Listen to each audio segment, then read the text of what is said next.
Someone stepped forward. It was a man out for a jog around the streets. His name was Ju In-gong. It meant protagonist in Korean. His parents chose it hoping he'd become someone important. He walked into a shop where almost everyone recognized him. Ever since he was young, people teased him because of his name. But he never cared. He didn't want to be the main character of anything anyway. It was a game store. He told the blonde clerk to stop messing with him and asked if the new game was available. The clerk had already saved a copy for him. They were talking about the remake of Night Saga, titled Night Saga, R.E. The story is about humans versus demons. The player can choose between the human hero, Locke, or the demon king's eldest son, Zephyr Ragnaros. The gameplay revolves around adventuring and completing missions. He had beaten the game more than 10 times as a kid, so he knew everything about it. It was also one of the first games released after VR became mainstream. In-gong then arrived home. He immediately took out the game card. He put on his VR headset and inserted the game into the console. He waited for it to load. He planned to relax that day by playing for just 8 hours. Just a few seconds later, he was transported into the game. Upon opening his eyes, he saw sunlight coming in from the roof. He was already inside the game, waking up in a bed. And there was one thing that bothered him. He didn't recognize the character he was playing. Someone outside the door asked if he was still asleep. An ogre peeked through the cloth door of the tent and yelled at him to come out because they were going to be busy. He was amazed by how real everything looked and complimented the game's graphics. The ogre was confused. What graphics? He realized he could talk to them. That shocked him since the ads never mentioned this feature. He asked the ogre for his name. It looked surprised that he already forgot and said his name was Karak. Karak then called him Prince Shutra and said everyone was waiting for him. In-gong finally remembered who Shutra Ignas was. He was the Demon King's 9th son. He couldn't understand why he was playing as Shutra when there was never an option. He waved his hand to open the status window, and it actually appeared. He assumed he was forced to play as Shutra for the first run. Even normal NPCs had at least 10 points in every stat, yet he only had 5 across the board. That was extremely low for a prince. He decided to check his skills. He had Conquest at level 1 and Protagonist Setting Adjustment at level 1. In-gong started to sweat as he wondered if Protagonist Setting Adjustment meant what he thinks it is. Karak then peeked through the cloth door again and yelled for him to come out. So he did. His jaw immediately dropped. The ogre soldiers were already lined up, waiting for him. He asked Karak why the atmosphere felt so tense, like they were preparing for war. Karak told him to stop talking nonsense and move. They had to wipe out the Scarlet Lightning bastards.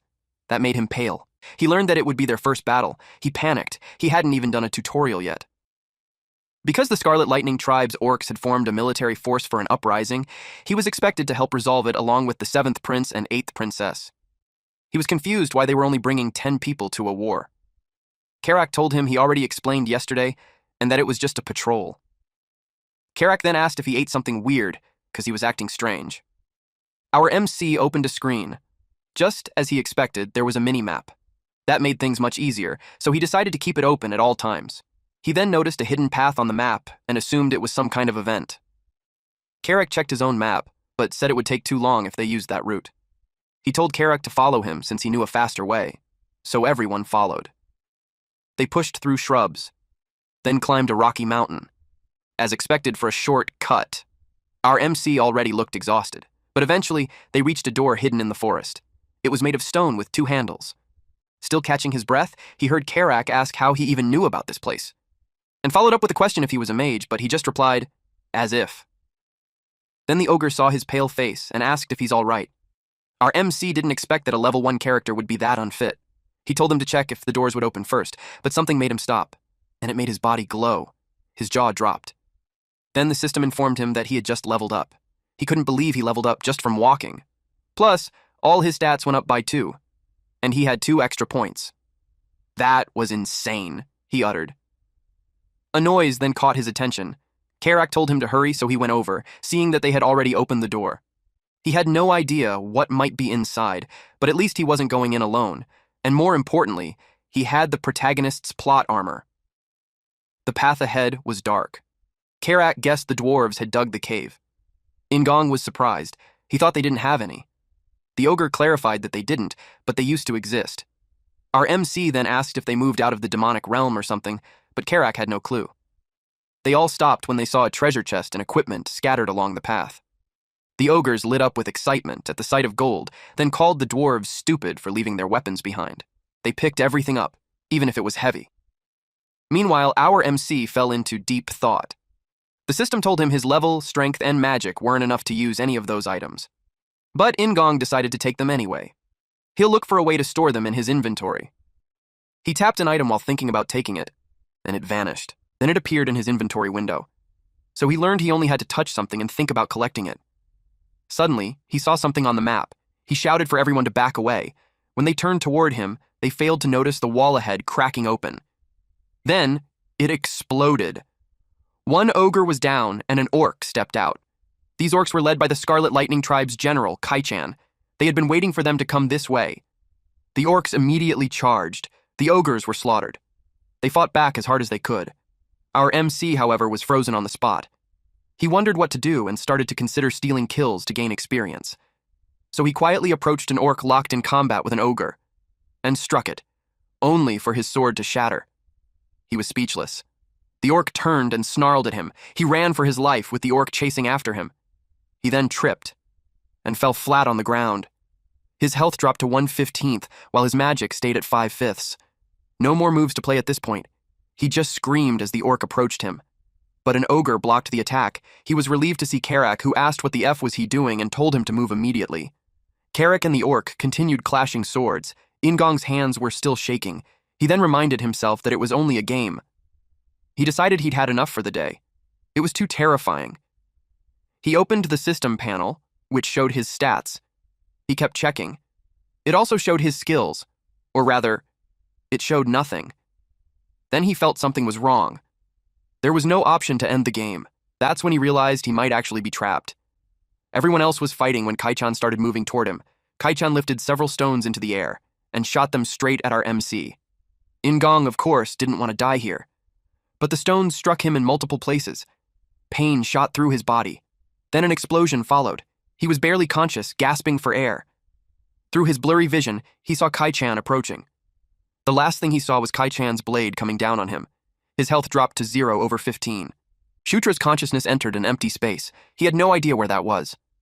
The last thing he could remember was being taken down by the orcs. He became horrified when he thought that he died. Suddenly, a golden light appeared.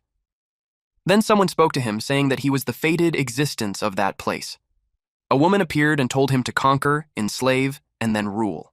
He was confused. And then the woman disappeared. Meanwhile, on the battlefield, ogres were being overpowered by the orcs. Kai-chan struts back to the main force. He didn't expect them to come there with such a small number. They were either ignorant or just stupid. He told his army that there was no need to waste time and kill them all. He noticed something that seemed like an awakening. To his surprise, it was Shutra. Shutra's body was exuding a golden light. He was also informed that telekinesis level 1 has been acquired. He had no idea when he had learned it. Something caught his attention. He had a subclass called Knight of Conquest level 1. Kai-chan immediately commanded his army to kill the bastard. Karkan saw the prince, and he ordered everyone to protect the prince. He emphasized that the prince must not be harmed. Shutra watches them fight, and then he checked his screen. He knew that Knight of Conquest wasn't one of the classes available under knights, so he was confused why he had it. He emits powerful energy from his body. It felt familiar to him, like he had known it all along. The spells kept echoing in his head. He looked determined now. He started the incantation by saying, "The power of conquest shall be the power of a king under the king's banner." He struck the ogres with a powerful golden light. Under the king's banner was a level 11 conquest skill that provides buff effects to allies within a designated area. The ogres cheered. They felt the strength overflowing. They got motivated to sweep up all those enemies. They used their fists to fight. They kept going, and had taken down the orcs, one after another. Kai-chan was rattled that they suddenly got stronger. He thinks it was absurd. Then he noticed Shutra, and realized that he was the source. He attacked him to make him stop. But Shutra didn't budge from his position. Karak destroyed the incoming stones that were about to hit him. They looked quite pleased with their teamwork. He buffed Karak and made him charge towards Kai-chan. Kai-chan got terrified. He didn't have the chance to evade. Karak beheaded him in one clean cut. The morale of the orc army went down, and they started to run away. The ogres didn't let any single one of them escape. The system notified Shutra that the general's merits were for the king. He also received several notifications that he leveled up. He was so happy. Karak noticed him, and then he wondered what exactly was the strength that he received. It also made him happy. Then he turned his attention to the prince. And he thought that the prince was the cause. They went back to their camp. Shutra was in his tent, and he was stressed out because the log out button wasn't on the menu. He forced himself to calm down. Two possibilities came to his mind. First was that he was trapped inside virtual reality. He thought a critical bug happened in the real world, and if that was the case, it could be fixed once there's an update. The second possibility, although it sounds insane, was that it wasn't a game, but a reality. Just like in novels and comics, he considered the idea of himself entering the world of the game or a world that resembles it. Considering the background that can only be described as real, and NPCs who could converse back and forth, and most importantly, there was no mosaic censorship. He confirmed it when he checked his genitals. All of those reasons led him to think that he's really in another world. He got scared of the idea of dying there, but he didn't want to risk that. He just looked at the bright side that at least he's not an orc or an ogre and he was a prince, born with a golden spoon in his mouth. Karak entered his tent to ask if he had some time. He didn't expect him. Karak requested a sparring match with him, and he asked why. Karak explained that it was because he's going to be his leader, and knowing his swordsmanship level would help them prepare for the future. He asked if that was truly necessary. Karak threw the sword at him, and told him not to worry since he'll hold back as much as he can. Shutra laughed and pointed out that his statement wasn't something to say to a prince. He charged at him and told him to fight seriously. Karak braced for the incoming attack. When the sword hit him, both of them got confused. He stood there while Shutra kept hitting him. He was getting annoyed since he wasn't able to feel anything from the hits, so he struck back, pushing the prince a few steps away. And then Shutra fell. Karak got concerned and asked if he's all right. Shutra told him that he shouldn't hit hard all of a sudden. Suddenly, the system notified Shutra of his acquisition of basic swordsmanship. He wondered when. Then he realized something. It was the same way for telekinesis. He started to think that he acquired skills when he directly experienced attacks with his body. Karak decided to end the match there so they could go eat, but he didn't want it to be over yet. He assumed a combat stance and announced that he's just getting started. Shutra confidently charged ahead. Karak deflected his attack. He also noticed that Shutra's movements had improved. It made him wonder why he was so terrible at the beginning. He doubted that his skill would suddenly get better, though. Shutra stepped back when he attacked. He looked like he's having fun. He asked Karak about his attacks. Then he also asked for his level. The last time Karak checked, it was at 21. After learning that, Shutra checked his own. He was confident that he'd be able to catch up soon enough. The people of that world all have levels. They couldn't check their levels immediately in the status like he could, so they need to use an evaluation spell. In other words, being able to see all the status and reinforce them using extra points would be a great advantage. Our MC continued his attack. Karak was slightly caught off guard. Shutra believed he could become stronger. Not only stronger, but much faster than the others too. The Demon arc of the Night Saga follows the story of Zephyr and how he surpasses his siblings to become the Demon King. There were many episodes until the ending, but the most important one is the story of Zephyr and how he surpasses his siblings to become Demon King. The event happened in the year 517. It's when Zephyr kills all of his siblings to achieve his goal. The key word is all, so it means he would also be killed. It was currently in the year 512, so he still had time before that event. He needed to prioritize preventing it, and the best way would be to become stronger than Zephyr. Karak approached him and asked what he's doing there. He looked everywhere for him. Shutra asked why and if something happened. Karak asked if he had forgotten that there's a meeting, and everyone has been waiting, inside the tent. Shutra had tea with 2 other people, but he looked uncomfortable. He told them they were early. The 7th prince, Chris Moonlight, asked why he's suddenly polite. He was encouraged to speak comfortably since they're siblings. The 8th princess, Caitlin Moonlight, didn't totally agree since that was their first meeting. But Chris insists that Shutra call them by their names. Those 2 were the children of Elaine Moonlight, the 4th queen and the queen of the lycanthropes. They were a real pain in the ass in the game too. However, a year before the day of the massacre, those 2 died at the hands of Zephyr and the Demon King's other children. The reason for that being the secret of Caitlin Moonlight's birth. She's a bastard daughter. She asked Shutra why he fought those guys without following their plans. She told him before to only go on patrol. Shutra explained that it was because he didn't expect them to come from there. Caitlin decided to take a look at him. She asked if he was hurt anywhere. Then she told him that he had to be careful since he was the weakest of them. Shutra was confused why she's worried about him. He wondered since when did the Demon King's children become that close. Chris added that he was in for some real scolding if he does something dangerous again. He couldn't believe that they were actually kind. He thought of something. There were lots of aura users among the lycanthropes, perhaps thanks to all the life force they have. So he thought of using the same method to get skills and easily learn aura too. So he expressed that he had a favor to ask. He asked if they could hit him using an aura. Those two were dumbfounded. Their reply was simply, "What?" At dusk in the mountains, orcs were taken down. The ogres fought mightily. Then a large ogre came charging. The small ogres behind him cheered. In one strike, several orcs were instantly killed. One enemy attempted to slash this large ogre, so he got a scratch on his arm. He glared at the enemy, making that enemy scared. And then he hit him. The enemy's body scattered. Then he yelled at his army to kill them all. He promised to reward the one who gets the most kills. That made everyone excited. So they fought as hard as they could. Meanwhile, Shutra's consciousness was transferred into a void. She saw the goddess-looking woman, and there were more people with her. He asked who they were since he doesn't seem to recall those characters in Night Saga. The woman approached him, and then it enveloped him with golden light. Then he woke up in his bed feeling confused. He wondered if it was just a dream. Suddenly, Karak was in the face to ask if he's already up. That startled him. He complained that he scared him, but Karak responded that he looks fine. Then Karak asked him why he asked the princess to hit him. He kept whining, so he ended up like that. Then Karak noticed him glowing. Shutra had obtained aura level 1. He could feel the aura from his body. Karak inquired if he could awaken the aura if he got hit with it, and he gave a vague reply to it. Then Karak probed if it was also the reason why he was suddenly full of energy when fighting the Lightning Tribe. He replied yes. Karak seemed to be impressed. Shutra inquired if anything happened while he was sleeping. Karak replied yes, and reported that the main force won against the Lightning Tribe. Shutra was confused. He thought Chris, Caitlin, and him were the only ones there to take down the Scarlet Lightning Tribe. Karak replied there's no way it would happen because the tribe was big. It led Shutra to ask who was in charge. He revealed it was General Bandal. That surprised Shutra. General Bandal was one of the strongest guys out there. Thanks to that, Ingong really liked him as a subordinate when he was playing as Zephyr. Then Shutra saw this chance. Bandal becomes Zephyr's subordinate in the year 515. So at this time, he wasn't Zephyr's subordinate yet, which means he could take him for himself first. He knew all there was to know about him. The rewards he likes to receive, the food he likes, and his talents. But the most important part to bring him to his side was to defeat him in a duel. If he knew that much, he should be able to take Bandal as his subordinate before Zephyr.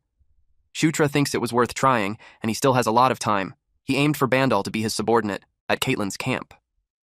Both Caitlin and Chris were shocked since he reached the first level of aura expulsion in just a day. Shutra had this smirk on his face while thinking that it was a given since he put all his points into his aura. It wasn't a rash decision either. Aura improves one's physical capabilities in general. It was better than having telekinesis. Chris couldn't believe it. He wondered if it was because Shutra was a Gandharva. He asked him if he could make an underground map too. He couldn't really do it, but he had a mini-map anyways. He requested a pen and paper. Some time passed, and he finished the map.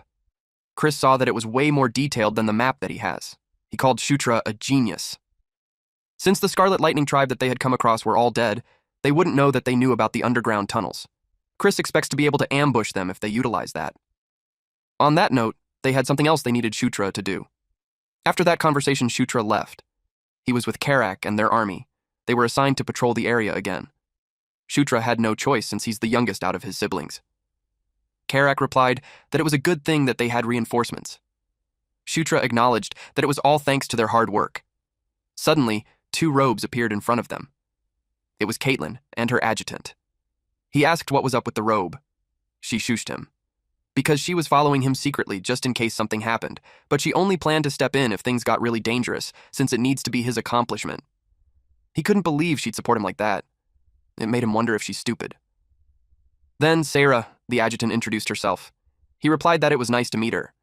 Caitlin told him that they would follow them on their own, so he shouldn't mind them and focus on scouting. They entered the cave. It was dark, but they kept going.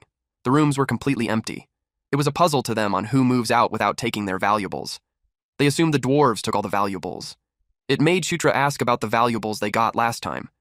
Karak could only assume that it wasn't considered valuable. They continued inside. Karak sensed that something was coming their way. Shutra heard it too. He checked it on the minimap. He had an idea on who it could be. Then he opened his inventory. He took the flash spell item just in case that happens. Then he ordered everyone to close their eyes when he gave the signal. They braced themselves for the enemy. Suddenly, several eyes stared at them from the darkness. Then the rock spiders came crawling out. They were monsters that often appear in places like caves. They were always in groups of dozens and possessed a very strong paralysis potion. As soon as he saw them, Shutra commanded them to close their eyes. He threw the potion in the air, and the vial shattered. It illuminated the tunnel. The stone spiders were blinded. Stone spiders were rendered useless if they were exposed to light because they live in the dark. He commanded them to attack and kill all the spiders. The ogres charged. They punched the spiders and overpowered them. Shutra watched them. He knew that stone spiders hunt in groups, and groups are bound to have a leader. He told Karak to follow him so they could get the boss. They passed through the battlefield and went straight to the boss. It was bigger compared to the others. Karak charged at it and hit its head, but he was left confused because the exterior was so damn hard. Shutra forgot about that. Axe won't pierce its exoskeleton. Its weakness was fire, but he can't use fire magic yet. It got angrier. And it charged towards Karak. Shutra instructed him to use fire because it was the weakness of that boss stone spider. He was confused on where he's supposed to get fire. Someone yelled at Shutra to raise his sword, and suddenly it was wrapped with fire. He was surprised to see magic. Caitlin asked if that was enough. He acknowledged her presence, then shifted his focus on the incoming boss.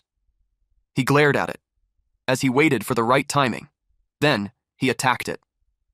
He moved fast around it, while hitting it with the burning blade. The boss stone spider was set on fire. The flame engulfed the boss stone spider. Then Shutra's body glowed. He had leveled up. Now he's at level 9. Caitlin asked if he was okay since she saw light from him. He explained that it seemed like a blessing and there was nothing to worry about. She asked if it was from Gandharva, and he replied yes. Then she asked if he had fought those creatures before because his responses were pretty skillful. He lied and simply told her that he just read about them in books before. But in reality, he fought them plenty of times in the game, so he's familiar with how they work. Suddenly, Karak pointed at something. It was some sort of a door. It opened, and they entered. Shutra saw what was inside. A town portal.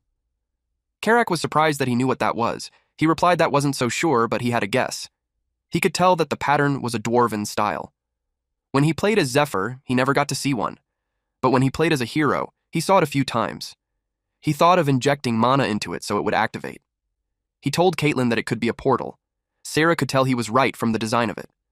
Caitlin asked if they knew where it was connected to. She suggested searching nearby for some inscriptions. Karak saw the inscriptions and informed the prince about it, so Shutra and Caitlin approached it. It was obviously not a demon script, and it looked like dwarven characters.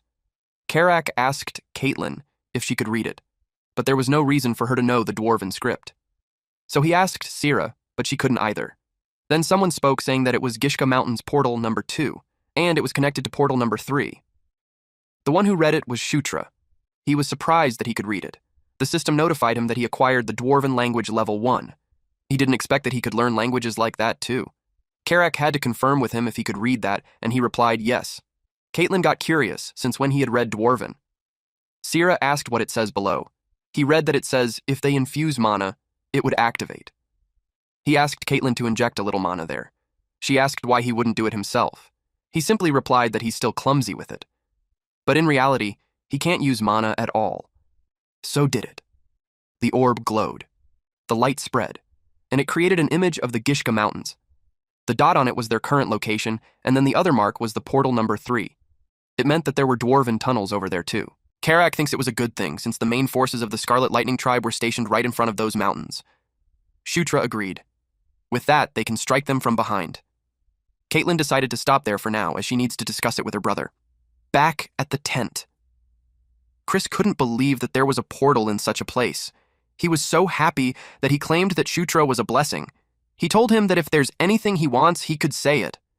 As long as it's something he could do, he'll grant it. But as his leader and elder, he wanted to reward him. And if he refused, his feelings would be hurt. Shutra asked if it was okay to be a bit unreasonable. That made Chris even more curious. So he asked if he could teach him the beast god fist art. Chris was shocked and he became tense. Shutra couldn't wield weapons properly yet because of his level, but techniques were different. The Beast God Fist art was a martial art passed down through the lycanthrope royal family. In simple terms, it was a powerful S-rank martial art. He knew it was a pretty ridiculous request. He would understand if he refuses. He started saying that he knew it might be difficult and he figured it wouldn't be possible. But to his surprise, Chris agreed to teach him. Of course, he couldn't teach him the secret techniques, but he could at least teach him the aura. He asked if that was good enough as a gift. Shutra was speechless, and since he wasn't saying anything, he assumed that he didn't like it. Shutra replied that it's absolutely perfect. Then in a serious tone, he called Shutra's name and asked if from then on he could think of him as his brother. Shutra thought about it. It was a pretty meaningful word. He didn't dislike the idea. Rather, he liked it. He replied yes, and they shook hands. Pleased with that, they all had this smile on their faces. Shutra also looked forward to working with them. The system notified him of the established alliance between Chris Moonlight and Caitlin Moonlight. Their alliance status was normal for now. During dusk, at Scarlet Lightning Tribe encampment. The orcs were busy. One of them intimidated the person who attacked their place. They knew she had another agenda. They addressed her as princess, so they asked her what brought her there. They had her tied up. It was the 6th princess, Felicia Doomblade. Shutra checked his stats. He has 21 across the categories except for charisma, which was at 17. At first, every time his level went up, all his stats increased by 2, but at some point, his charisma only started going up by 1. He wondered why. In the original Night Saga, appearance and charisma were separate. Appearance simply meant how good-looking a character was. Meanwhile, charisma was about how likable a character is in the eyes of others, but it made sense to him since his growth pace has been so good so far. More importantly, he's about to hit level 10 soon. In the saga, whenever Zephyr and Locke reach level 10, their unique skills, Descendant of Darkness, and the Chosen One, go up by 1 level. So, he expects that once he hits level 10, at least one of his skills will rise. Suddenly, Karak called him. To inform him that everything was ready, he told them to start. Karak noticed that he was cheerful that day, so he was asked if something good happened. He simply replied, no. Karak made their way towards the center. Then he faced their army, and announced that they would get going. In that forest, they entered a cave, and engaged in a fight with bipedal wolves. Their target was to reach the door.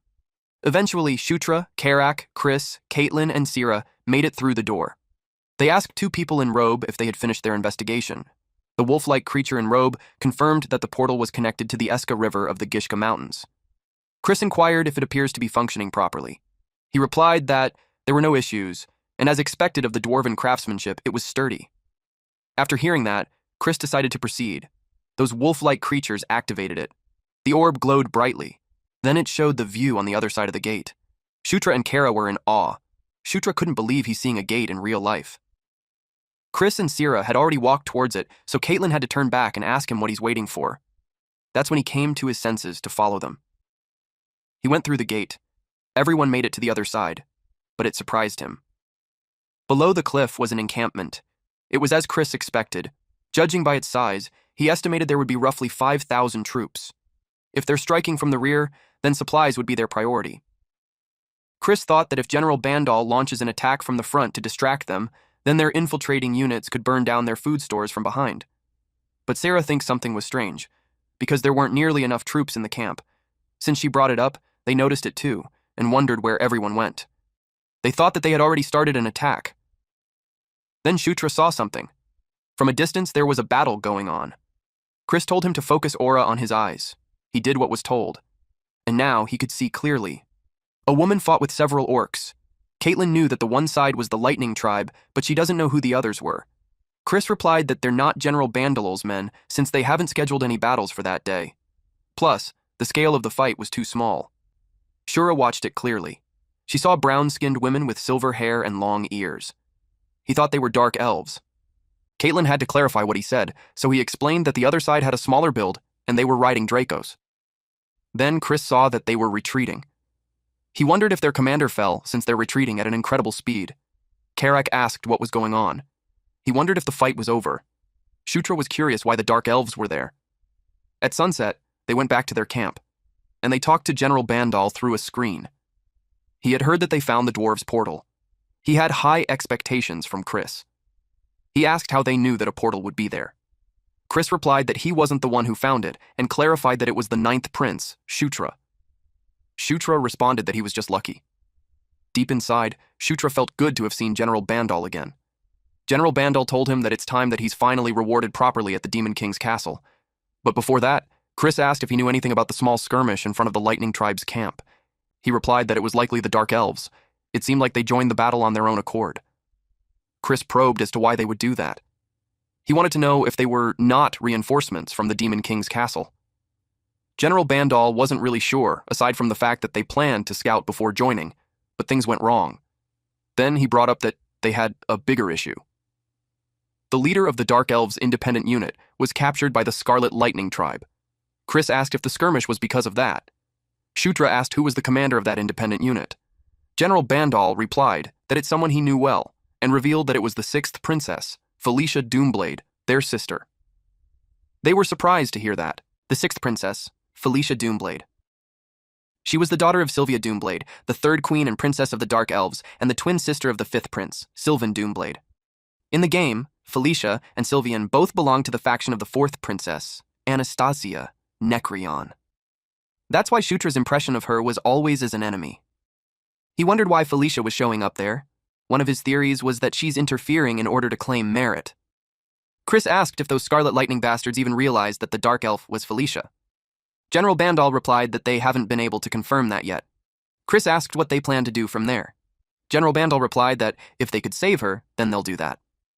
Chris asked if there would be no negotiations, and General Bandal replied that if they made the first move, they could at least talk, but he had no intention of bowing down first. General Bandal told them that he's going to gather more information from their side, and if anything happens, he'll contact him. And then he's gone. Chris expressed that their oh-so-brilliant older sister had become a prisoner. Caitlin replied that if she was still alive, then they'd have to save her. Chris responded that it would be nice, but he knew it wasn't going to be easy. If they try to rescue her, they could end up suffering losses themselves. But Caitlin insists that they have to save her because she's their sister. Chris pondered about it. He knew that, but he couldn't just readily agree. Shutra noticed his behavior at their camp. Chris discussed their simple plan. When General Bandal lures the Scarlet Lightning Tribe's main force, they'll strike their encampment from behind. After that, he'll charge straight into the center of their base and cause as much chaos as he could. He assigned Caitlin and Shutra to lead their own squad and carry out the mission. Shutra clarified if what he meant by mission was to rescue their sister.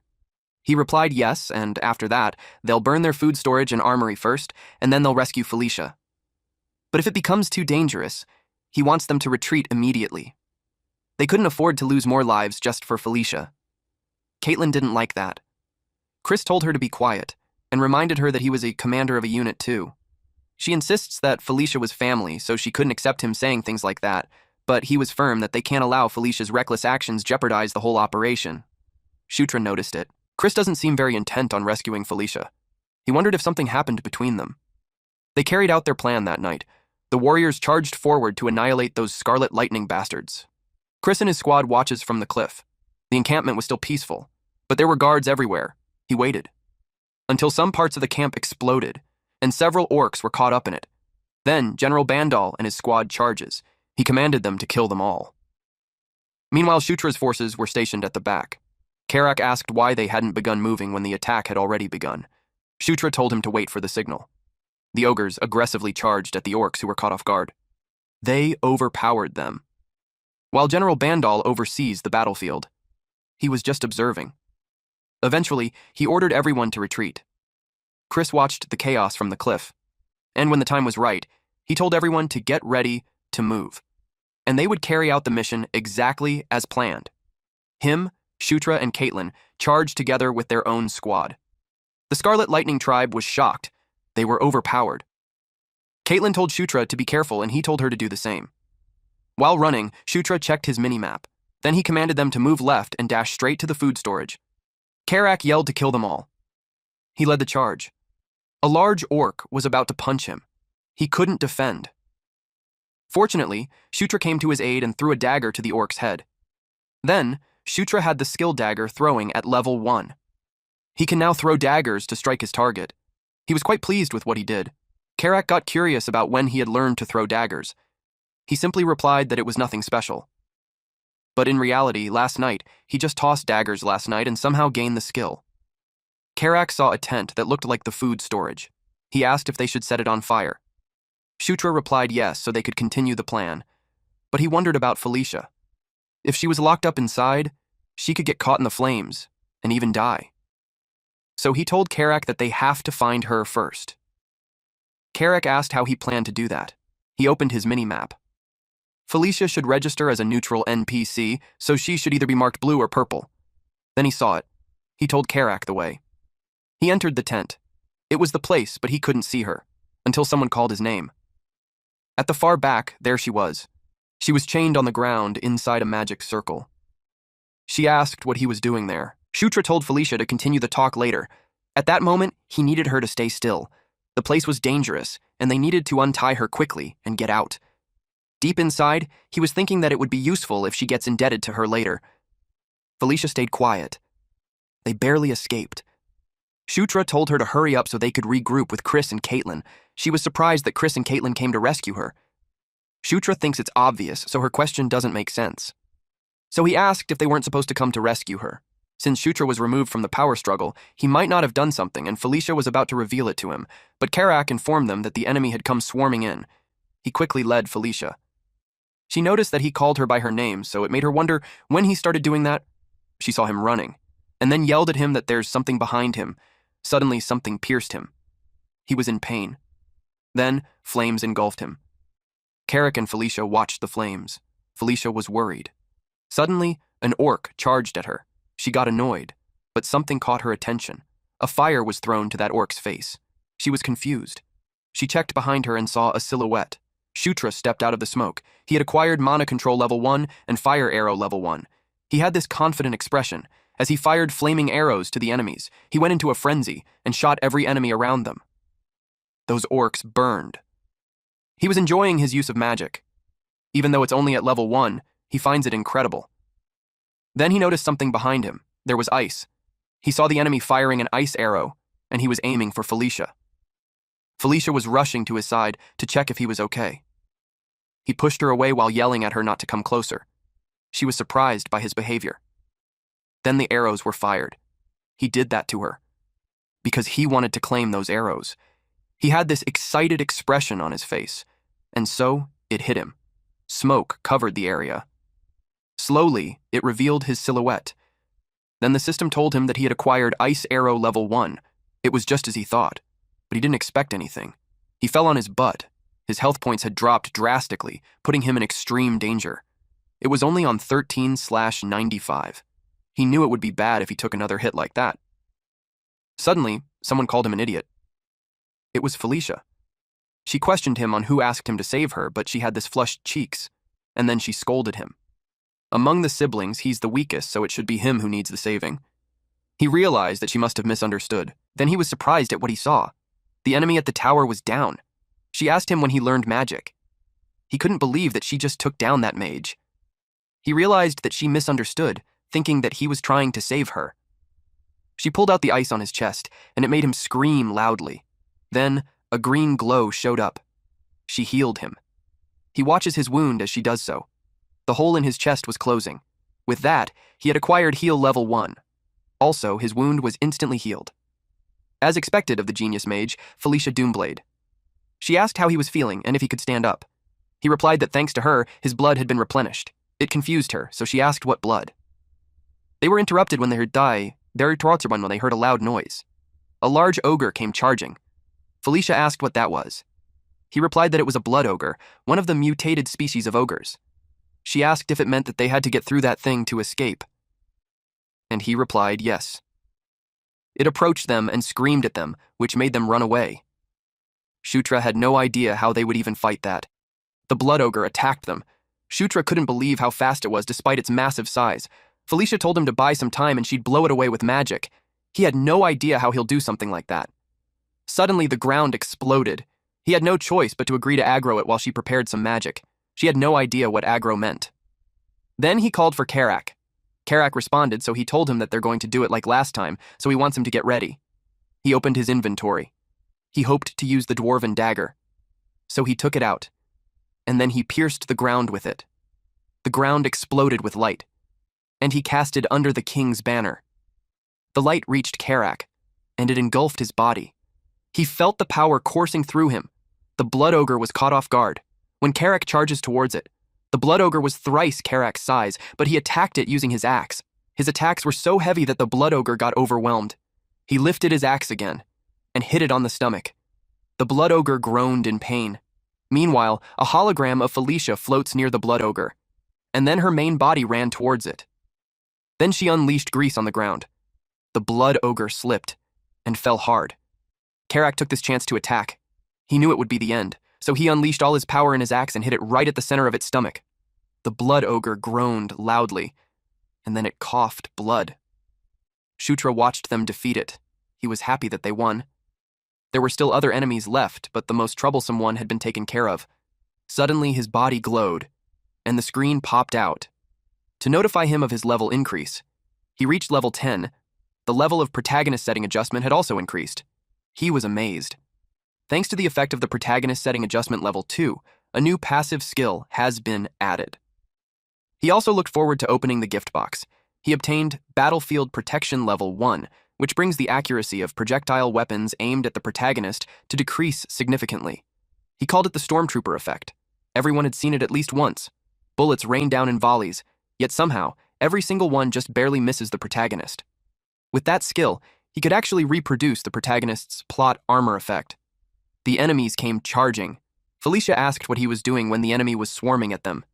She got annoyed at those enemies, so she attacked them with wind whirl and rage. It blew the enemies away. Shutra watched it carefully. It looked like magic, but he knew it was not magic.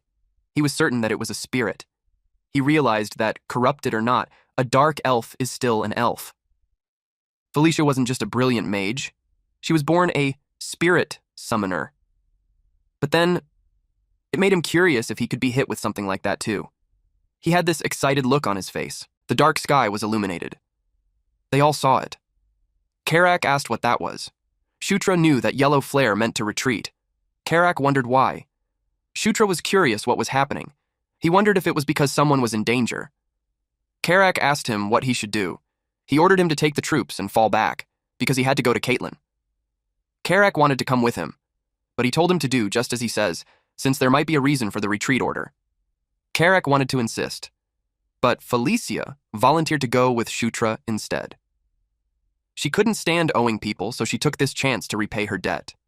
Besides, she still had business with those pigs. Karak had decided to follow the order and wait for the prince above. Shutra replied that he would see him in a bit. While Shutra and Felicia made their way to Caitlin, she asked why he needed to go to her. He just wanted to be safe since the sudden retreat order was suspicious. Felicia got worried that Caitlin got caught like her. He hoped not, so they could all go back together. She noticed how he's worried for Caitlin. He replied that it was only natural since she's his sister. But deep inside, it was because of their alliance. She was suspicious, especially when he said, only natural. Meanwhile, the orcs charged. Caitlin defeated some of them in just a single punch. Then behind her, she threw fireballs at those enemies. Then, another group charged from the side. She stepped back to evade their attack. Then, she took out her weapon, and with just one swing, she took them down. Felicia and Shutra watched from the side. It was as Felicia thought. Shutra realized there was nothing to be worried about after all. Caitlin saw Shutra, so she asked why he hasn't retreated yet. He replied that he came to save her, but it looked like there was no need. She got confused as to what he meant then. She saw Felicia. She jumped to hug her. She was so glad to see her safe. Felicia blushed too and replied that she just worried too much. Shutra noticed that they seemed close. Then he saw some movements on the minimap. The enemies were circling back, so they had to retreat at once. They let Shutra lead the way while they covered the rear, at the portal. The army waited. Eventually, they made it out. All three of them, Shutra, Felicia, and Caitlin. Felicia asked Caitlin if it was true that it was Shutra who found the portal. Caitlin confirmed that and shared that he played a huge role in the operation. Felicia was amazed. It made her wonder when he had changed so much. While they were talking about him, he went to talk to Karak. Chris saw that everyone made it back safely. Caitlin was happy to see his brother, and happily presented Felicia, whom she brought back. Felicia greeted him that it has been a while. Chris was silent for a few seconds. and replied that it had been a while. There was this uncomfortable, subtle tension between them at a certain part of the cave. Chris, Felicia, Kately, and Shutra gathered. Chris informed them that General Bandal's side won as well. Yakuzan apparently abandoned the fight after seeing their camp burn. Shutra asked about Yakuzan, and Caitlin explained that it was the name of the Scarlet Lightning tribe's chief. She asked if he had already forgotten. Felicia clarified if Yakuzan surrendered. Chris clarified that it just seemed like he ran off somewhere else, and if he gathered the scattered allies, he could still put up a decent fight. That's why he planned to strike Kaichin's older broker, Kairam's forces. If Yakuzan joins them, it would be a headache. After that topic, he probed Felicia on what had brought her all the way there. She explained that she was researching the nearby ruins, and while she was on her way to help after hearing about the battle, she was captured. He asked if it was the truth. She replied with a question, asking if he thinks she's lying. They glared at each other. Chris decided to drop the topic. Then he encouraged everyone to rest. The ogres had their meal while the others patched themselves up. Meanwhile, Shutra checked his own skills. Looking at it made him feel good, but the only one useful in combat was the aura. Suddenly, someone called him. It was Felicia. He saw that she changed clothes. She asked if she could come in. He asked what brought her there in that hour. She approached him and called his name. She grabbed his arm. It shocked him. Even more so when she told him to take off his clothes. His cheeks turned red. Shutra was confused. He thought he's in Sweet Home Alabama. So Felicia told him again, but he asked why. His eyes wandered to her chest and lips. She asked if he doesn't want to be treated by her. He was dumbfounded. She admitted that what she did earlier was closer to first aid. Since he may have sustained internal injuries, she was trying to cast healing magic on him again. In his head, he was thinking how he got her there for a moment. She asked if there was a problem in his body since it gave off some light earlier. He replied that it was nothing since it just happens sometimes, and then he brought up that he had a request, and it was something only she could do. After that, he had obtained Cure Level 1, which recovers status ailments, Cure Poison Level, which helps recover from poisoning, and Cure Disease Level 1, which helps recover from disease. He was pretty satisfied. Thanks to Felicia, who willingly listened to his request, he learned 3 healing spells. On top of that, it was the day that he looked forward to. Caitlin told him that Beast Fist Art has many different branches. Shutra could finally learn the Beast Fist Art. And on that day, he'll learn the werewolf branch, Beast Fist Art. Beast Fist Art is a martial art symbolic of the lycanthropes. Among them, the werewolf's Beast Fist Art was considered the foundation of Beast God Fist Art. That must be why Caitlin decided to teach him that martial art. Beast Fist Art utilizes both external aura and internal aura. And her plan for that day was to teach him the basics of internal aura usage. So she told him to close his eyes and focus on the aura. He could feel it. Aura, the power of life. Aura was very close to the power of the soul, and when taken to the extreme, it becomes the power of the soul itself. The bright light blinded him. Eventually, he was notified that he acquired the passive skill called Protagonist's Physique Level 1. He didn't expect that. Protagonist's Physique Level 1 greatly boosts training efficiency for physically learned skills. When the skill levels up, traits for that level are unlocked. It was another broken skill. He has the Protagonist's Physique Level 1, which greatly increases efficiency and training skills that were mastered physically. Then he also has the Extreme Demon's Body, Level 1, which slightly increases efficiency in magic training. And lastly, the Hero's Blood Level 1, which slightly increases efficiency in divine power training. It doesn't fall short of Zephyr or Locke's passive skills at all. And the fact that special traits unlock by level means that the system adds entirely new functions as the level rises. It made him grin. He realized that it is what it means to be the protagonist. He was thrilled. Caitlin scolded him for being distracted. She told him to concentrate. For that, he apologized. It was about time they properly began learning the Beast Fist Art. Eventually, he acquired the Beast Fist Art Level 1. He was impressive. He performed the basic movements of the Beast First Art so quickly and accurately. Even when bare-handed, he feels like he's wielding deadly weapons. She planned to teach him the next technique when suddenly a wolf called out to her and reported that something terrible had happened. Chris announced that Kairam's unit had vanished. They were all surprised. It seemed like Kairam had caught wind of their plan. Caitlin asked what they're going to do. According to General Bandal's intelligence, Yakuzan and Kairam were expected to rendezvous in the area marked in their map. Considering the terrain and location, the probability was quite high. Shutra could sense that they had to gamble. Chris announced that from then on, they would be joining General Bandal's forces. Along with the main army, they would enter a full-scale battle against the Scarlet Lightning Tribe. Meanwhile, at the Scarlet Lightning Tribe's Subjugation Army main base, General Bandal welcomed Prince Chris. Chris greeted him back and noticed that he hadn't changed a bit. Bandal greeted the princess too, since it has been a while since they last met. Felicia asked how his subordinates were and replied that they were all doing fine. Shutra watched Bandal with a smile on his face. He was the man he favored the most back in Night Saga. Maybe that was why, even with a stern face, he felt strangely familiar. He approached him and introduced himself. Bandal watched him, and eventually accepted his hand for a handshake. Meanwhile, in another realm, the goddess that Shutra met before had appeared, and so was another woman in armor. She had curly golden hair. Her eyes were blue, and she wore a mask on her nose and mouth, and the armor covered her entire body while flames swirled around her. They looked at each other, and they looked at Shutra, who was in front of them. Shutra was overwhelmed. He thought of conquest and war, and then he woke up. He sat on his bed, puzzled about his dream. She was certain that she met the woman with blue and red eyes before, but he had no idea who the woman in red armor was. Carrick opened his tent and told him that they would be heading out already. They left the tent. Their squad was busy moving things. In that battle, he was placed on the left flank. Bandal commanded the center, while Chris and Caitlin took the right.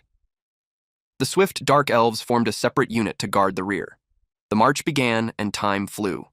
Before he knew it, he was standing in the middle of the battlefield, surrounded by thousands. He was short, so he was barely visible in the sea of ogre soldiers.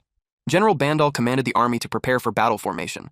He hyped them up by saying that they should teach those bastards the true meaning of pain. All troops had advanced. The enemy had their defense formation. The enemy leader in front smirked and called them fools. Suddenly, an explosion happened in the rear. Bandal was caught off guard. The shock made him freeze. It was because the enemy had a large mammoth with them. He called it a swamp mammoth. After seeing that, simultaneous explosions happened in different areas. Many of their troops were caught in it. They were blasted left and right, without the chance to defend themselves. Even Carrick and Shutra were shocked. Shutra realized that they fell into a trap. Those assholes knew everything from the very beginning. Swamp mammoth. As its name suggests, it resembles a mammoth, but its sheer bulk cannot even be compared to some mere mammoth. In short, it was true monstrosity. Aside from that, a crocodile foot had stepped out. Another set of troops appeared. They all glanced behind them and saw the lizardmen. Chris was angry. They knew all this time and had been toying with them. Caitlin suggested that they retreat and look for another opportunity.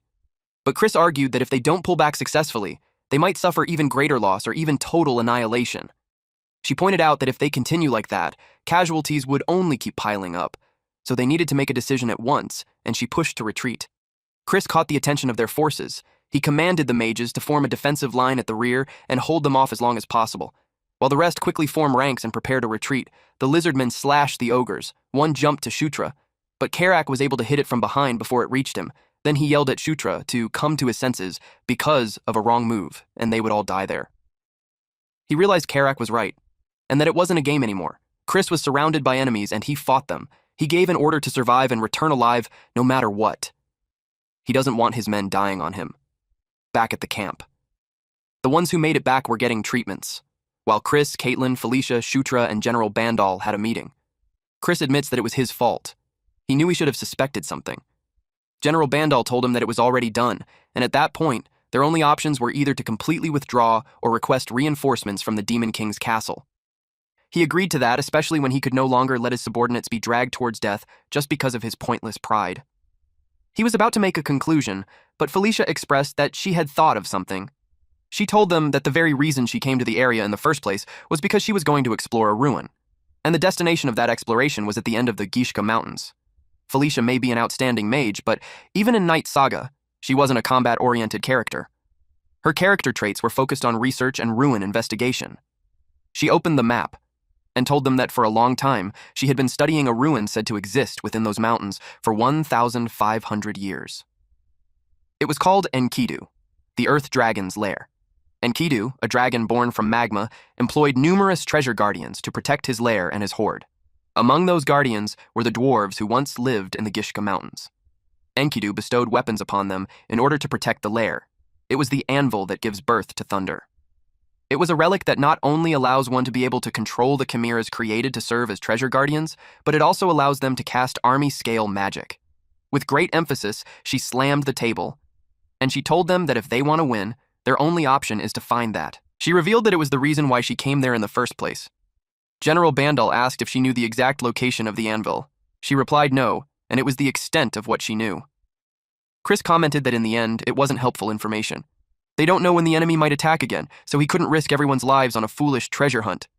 The way he said it made her angry. But then, Shutra confirmed that the anvil that gives birth to the thunder was definitely there. Felicia was surprised with his statement. When he played as the hero Locke, he encountered it. But he just told them that he came across the related story while studying dwarven runes.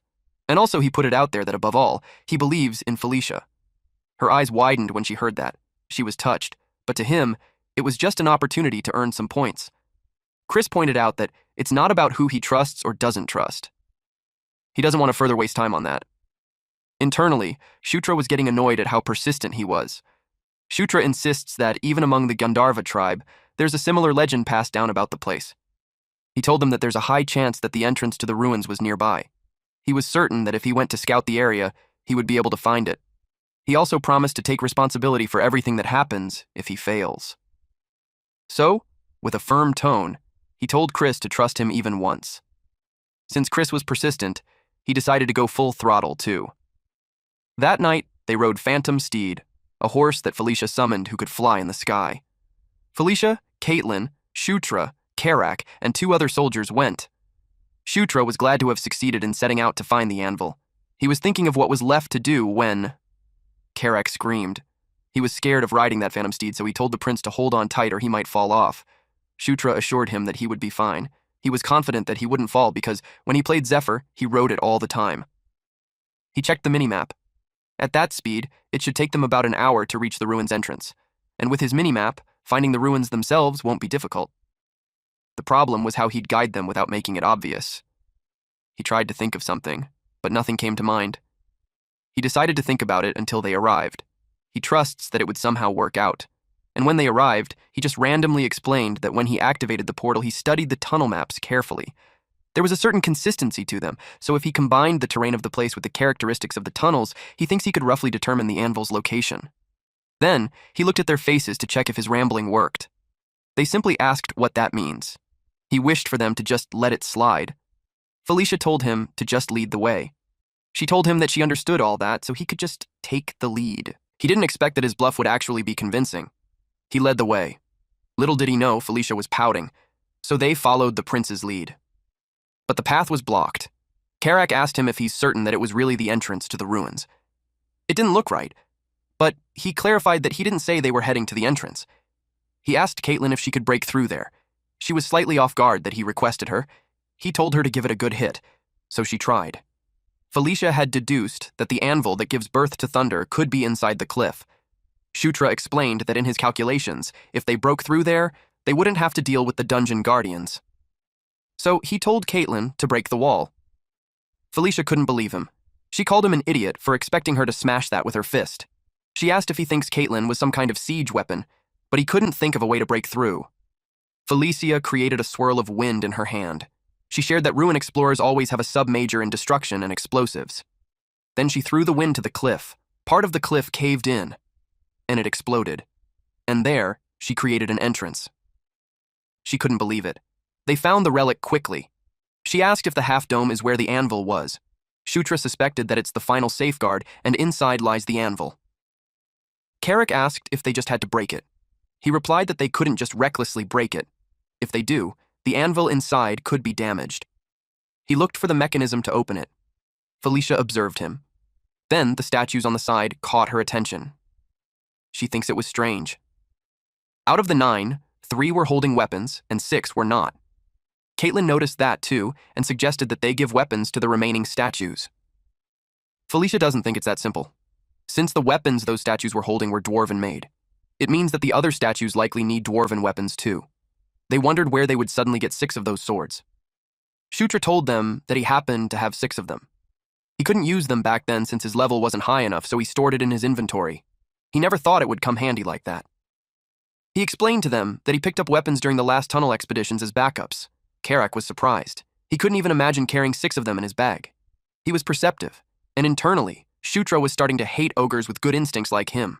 He simply dismissed the question and told Karak to take it because it was heavy. Karak complained how frail he was. They set up the swords on the statues. The statues' eyes lit up, and the light spread. Then the half-dome opened. They all anticipated what it was going to reveal. Shutra was surprised. He couldn't believe it was the anvil that gave birth to thunder. Felicia told them that on the records, the final procedure to activate the anvil was still needed. She instructed Shutra and Karak to remain where they are, and the rest must take positions at the 3 o'clock, 6 o'clock, and 9 o'clock marks on the circle. From that moment, they would infuse mana into the disc. The order would start from her, then they would proceed clockwise. The amount of mana infused must gradually increase. They were in position. She told them to focus as they begin. They released the mana. She told Shutra to push his mana a bit stronger.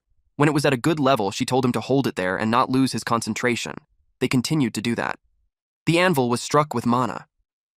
Shutra did his best to hold the position. He was starting to struggle, when suddenly the light shot up to the sky. The room was filled with smoke.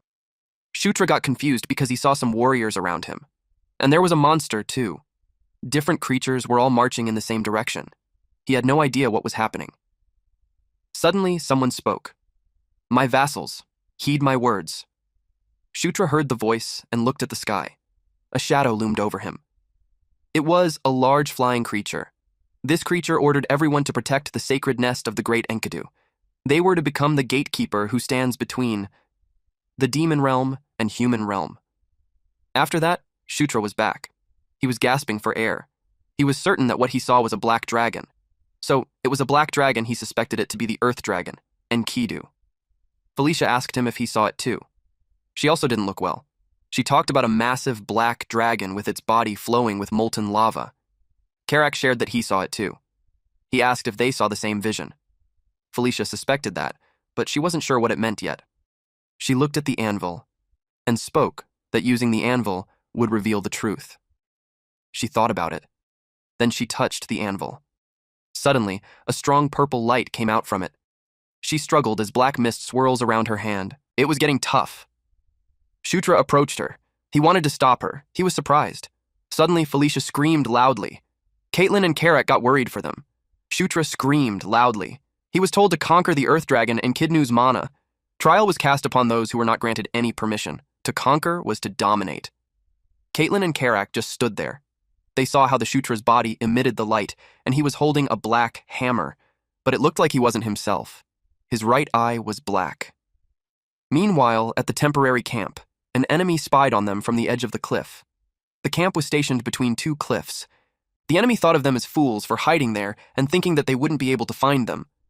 This orc asked what they should do. He was waiting for the order of Lord Yakuzan. Yakuzan checked his army and told them to prepare themselves because they would clean up the stragglers at the temporary camp. The ogres noticed a bright light on the sky even if it was nighttime. Apparently, they were being rained with fireballs. Those fireballs hit the camp directly. Many were instantly killed or injured. Then the enemy, along with their swamp mammoth, charges in. They were ready to crush them. Chris and everyone were caught off guard. He got angry and worried. It was such bad timing since neither Caitlin nor Felicia were there. They would be annihilated at that rate. Successive explosions happened, while Yakuzan watched from the edge of the cliff. He laughed at those demons for rushing in without knowing their place, and they got what they deserved. He told his army to finish them all. Suddenly, a mage couldn't move his hand. The swamp mammoth glowed, and its eyes changed, and it attacked their allies. Yakuzan saw it. He asked what was going on and why they were being attacked by their own swamp mammoth. Chris saw it from afar. He was dumbfounded. It was because of some black hammer. He couldn't believe they found the anvil. Earlier, Shutra held the anvil. He was confused at first, so he asked what it was. Felicia answered that it was the thunder hammer, the pair to the anvil. And it looked like Enkidu had chosen him. She didn't look well, and the elf with her helped her up. Shutra couldn't believe it. Then Felicia urged him to use it. He looked at the thunder hammer. Enkidu's mana had shown him how to wield it. He remembered him saying to conquer, subjugate, and enforce obedience. It was the method of using the anvil that gives birth to thunder. He raised the thunder hammer. He chose to dominate the swamp mammoth first. Purple light shot up from the anvil, and the swamp mammoth had been covered with it, and they went on a rampage. The orcs couldn't understand why they were suddenly attacked. Aside from that, they were surrounded. Bandal had attacked them all. Seeing how the swamp mammoth was attacking the Scarlet Lightning tribe, he suspects that the prince and princess pulled it off. So he told his army that it was the time to kill them all and not let anyone escape. They charged at them. The enemy tried to fight back. Yakuzan watched it all happen.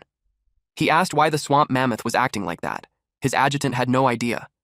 He was puzzled on who could be controlling such overwhelming mana. He suggested retreating and waiting for another chance. But Yakuzan didn't like that. Unexpectedly, an explosion happened behind them. It was Chris. He told Yakuzan that it was the end for him. If he surrenders, he'd make his death less painful. Yakuzan cursed at him and attacked him. Chris' brows furrowed. Then he used the beast god fist art. In a blink of an eye, Yakuzan's head rolled off. The adjutant and the mage ran away while announcing that their chieftain was dead. They were so scared. Now, all that was left for Chris's army was to finish off the stragglers. He realized that if it weren't for those two, they would have been in serious trouble. He watched the sky and hoped that nothing happened on their side. Meanwhile, the screen displayed the battlefield. Karak couldn't believe they're seeing the scenery the swamp mammoths were seeing at the moment. Felicia explained that with the anvil, it was possible to control all the treasure guardians. She was saying that with the power of anvil, the Scarlet Tribe would be done. She had gotten weaker. Then she fell, but fortunately, the elf caught her. The elf asked if she's all right. She assured her that she just needed some rest, and she would be fine. The other soldiers suggested that they find another place to rest, but they noticed that Shutra had disappeared. Meanwhile, Shutra was relieved to have finally taken a breather. The system notified him of his level up. His level had risen quite a lot. He wondered if it was because he controlled the relic of Enkidu. Also, the system notified him that the level of conquest had risen. He opened the screen and saw that even the Under the King's banner had leveled up. He realized that it levels up with the conquest at the same time. He doesn't fully understand it, but if his main skill grows stronger, then that is good for him. He also wondered what kind of skill was King's Knight. Judging by the name, it sounds like a summoning type. Suddenly, someone called out to him. It was Caitlin. He remembered that he left without saying goodbye. He was about to apologize, but she hit him on the head. She scolded him for disappearing like that. He apologized. She let it go since he was safe, but they had to hurry back. It seemed like they would have to camp out for the night. He thought they were going straight back to the temporary camp. She replied that it was the original plan, but a problem came up. He got curious about what it was. Then he found out that Felicia lost consciousness. She had just been released after being captured by the Scarlet Lightning tribe, but she must have pushed herself too much. Caitlin also shared that before she collapsed, she would be fine with just resting, but they had no idea when she'll wake up. And without her, they couldn't summon the Phantom Seed. So, for now, they'll just have to watch over her condition. Shutra was worried about Felicia. That night, everyone was asleep, except for Shutra. He wondered if his stamina had fully recovered from just leveling up, because strangely, he doesn't feel tired at all. He thought of waiting until morning just like that, but he remembered that they were in a ruin, which means that there must be some hidden weapons or treasures inside the dungeon. He also expected some traps or guardians. He pulled out the Thunderhammer and considered the possibility that he's the ruler of the ruin, because he has that. The power of the anvil only works while in there, but within the ruin, it manifests as absolute power. In other words, he already obtained a free pass to the entire place. Karak was laying on the ground, sleeping peacefully. He woke him up. He wanted him to come with him. The pathway was lit with a torch. Karak wondered if it was really okay to just barge in like that. He was worried that something would go wrong. Shutra stated that he's the ruler of the place, so there was nothing to worry about. He explained to Karak that the place was a ruin, so there should have been good weapons there. Karak agreed. He opened the door to a room. It made Karak gasp. He saw an enormous monster. Shutra explained that it was just an arc golem, and in the form of a griffin. Karak had no idea, so he made him think of it as an extremely powerful monster. If they had just wandered in there blindly, they could have just died right there. Karak told him to stop saying such unlucky things and hurry out. He was terrified of the presence of that giant thing. He would rather avoid fighting monsters like that if he could. Shutra teased him for being a coward. He clarified that he's not a coward, but instead, he's cautious. They reached another room. He got excited because it was full of treasure. He excitedly showed the prince an amazing piece of armor. Shutra replied that it looks good on him. He could feel a subtle mana from it, so he knew it was magic armor. He asked Karak if he wanted it. Karak got excited and asked if he could really have it. He replied yes, since it was way too big for him anyways. Karak sincerely thanked him. Then he saw some gold coins. He wondered what those ancient gold coins were for. He decided to store all the useful things inside his inventory. He also instructed Karak to grab everything he could. He noticed the treasure chest. He got curious and opened it, but he got alarmed. A door had opened. It was a hidden space. It totally made him excited. He was looking forward to what was in there. He stepped inside, and after going through the passage, a wide chamber appeared. And then someone called him. There was a mana at the center, and he was familiar with it. Even though it was his first time seeing it, the name just surfaces on his head. Enkidu. It was Enkidu's gauntlet named Earthquaker. Shutra watched the gauntlet. It addressed him as the valiant knight of conquest. He approached it since it was calling out to him. And then he took it. As soon as he touched it, the system notified that his level, mana, strength, and mental strength was insufficient. He realized that he can't wield it yet. The gauntlet glowed, and it granted him permission. The system notified him that Earthquaker acknowledges him as its master. The system changed the user of the Earthquaker to Shutra. Shutra's hand glowed. He felt pain when he wore it, but he was able to endure. He was glad that it acknowledged him as its master. His strength, mana, and endurance had increased by 10. He didn't expect his stats to go up that much, just from equipping it. He could imagine what would happen once his level rises.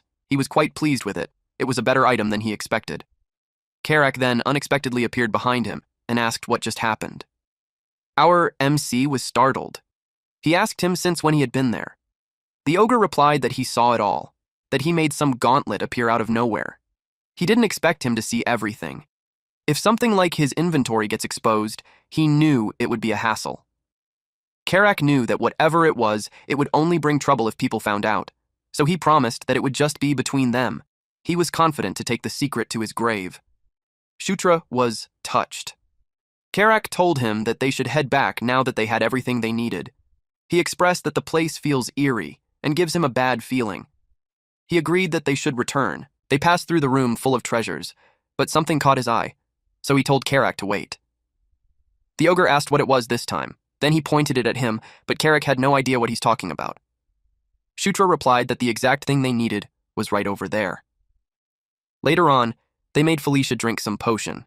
Her body glowed, and she regained consciousness. He asked if she's awake. Caitlin was so relieved. Felicia asked what happened. She explained that Shutra brought back a mana recovery potion. She asked where it came from. So Shutra asked them if they had forgotten where they were. She knew they were in the ruins, and he reminded them that he's the ruler of the ruins. He encouraged her to rest, and once she woke up, her mana would be fully restored properly. Felicia thanked him. It seemed like he didn't hear her properly, so she said it again. But she looked embarrassed. At sunrise, Bandal exclaimed that they were finally back. He was happy to see them. He knew from the start that they would succeed. He acknowledged everyone's great work. Chris cleared his throat. Shutra noticed him. He started to say something. With flushed cheeks, he told Felicia that she had done an impressive job. Felicia arrogantly replied that it was nothing much. Shutra saw their heartwarming interaction and had this smirk on his face. Chris told them to get some rest while they handled the cleanup. Shutra was surprised to learn that it was not over yet. He explained that the remnants of the Scarlet Lightning tribe still remain. It would be completely settled within half a month at most. To Shutra, it means that they would get vacation for half a month. But Caitlin responded, "Vacation my ass." She whispered to him, and it made him blush. With flushed cheeks, she told him that he still has something to do with her. It was a bright, sunny day, and Shutra was getting hit by Caitlin's fist. She reminded him that if he doesn't pull himself together, he'll suffer. So he should hurry up and get up, but at that point, he could barely move from the pain. He was prepared for it, but it was seriously brutal training for the Beast Fist art. The something that Caitlin mentioned earlier was none other than Beast Fist art training. In the first 5 days, it felt like he did nothing but get beaten up. Only after a week did Caitlin's punches start to become visible to him. And so came the 11th day of training. He faced her. She noticed that he was starting to keep up quite well now. He replied that it was about time after all the beatings he had taken. He thinks that it was thanks to the daily special training that his Beast Fist art and aura levels had both reached level 5. At that point, Caitlin deemed that he should be ready to begin the Beast God Fist art. That got him excited. She expressed that she was impressed. She had never seen anyone learn that fast before. He had this big smile on his face after knowing that he could finally learn the secret techniques of the lycanthropes, the Beast God Fist art. From there on, she would teach him a new way to wield aura. She grabbed his hand and told him not to miss a thing and follow carefully. She asked if he got it. He replied yes. Their hands glowed, and instantly that blue light engulfed him. He could feel Caitlin's aura. It was guiding him. It was similar to Beast Fist art, but also different. He could feel the depth of aura more and more. Aura, the force of life itself. When pushed to the extreme, it becomes akin to the power of the soul. While his consciousness drifted, he thought about conquest, which was to conquer and force obedience, a ferocious domineering power. It was like he's underwater. He wondered if that was the true aura. The light engulfing them intensified. Then the system informed him that the level of Beast Fist art and aura had increased. She was amazed. He was able to do it. The aura covered his hands, and the system notified him that he acquired Beast God Fist art level 1. He thought about the Beast God Fist art and Earthquaker. He dispersed the aura from his hand, and the impact created a gush of wind and made a dent on the ground.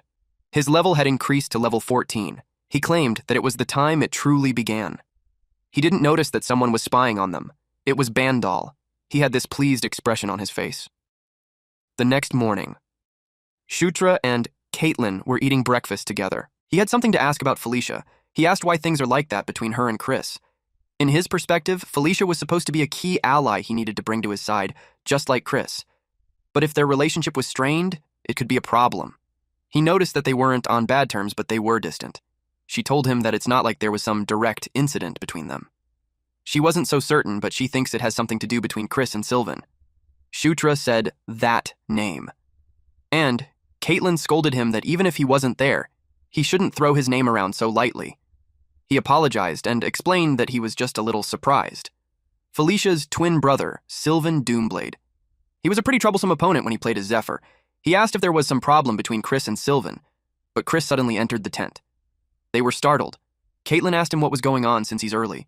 He told them to pack their things because the matter wrapped up quicker than expected, so they were going to leave in the afternoon. Shutra asked where they were going. Chris couldn't believe he's seriously asking that. He told them that if the matters were done, they need to report it. Bandal shook the hand of Shutra while acknowledging the hard world of the prince and princess this time. And he told the 9th prince that he looks forward to meeting him again. Shutra replied that he'd be waiting too.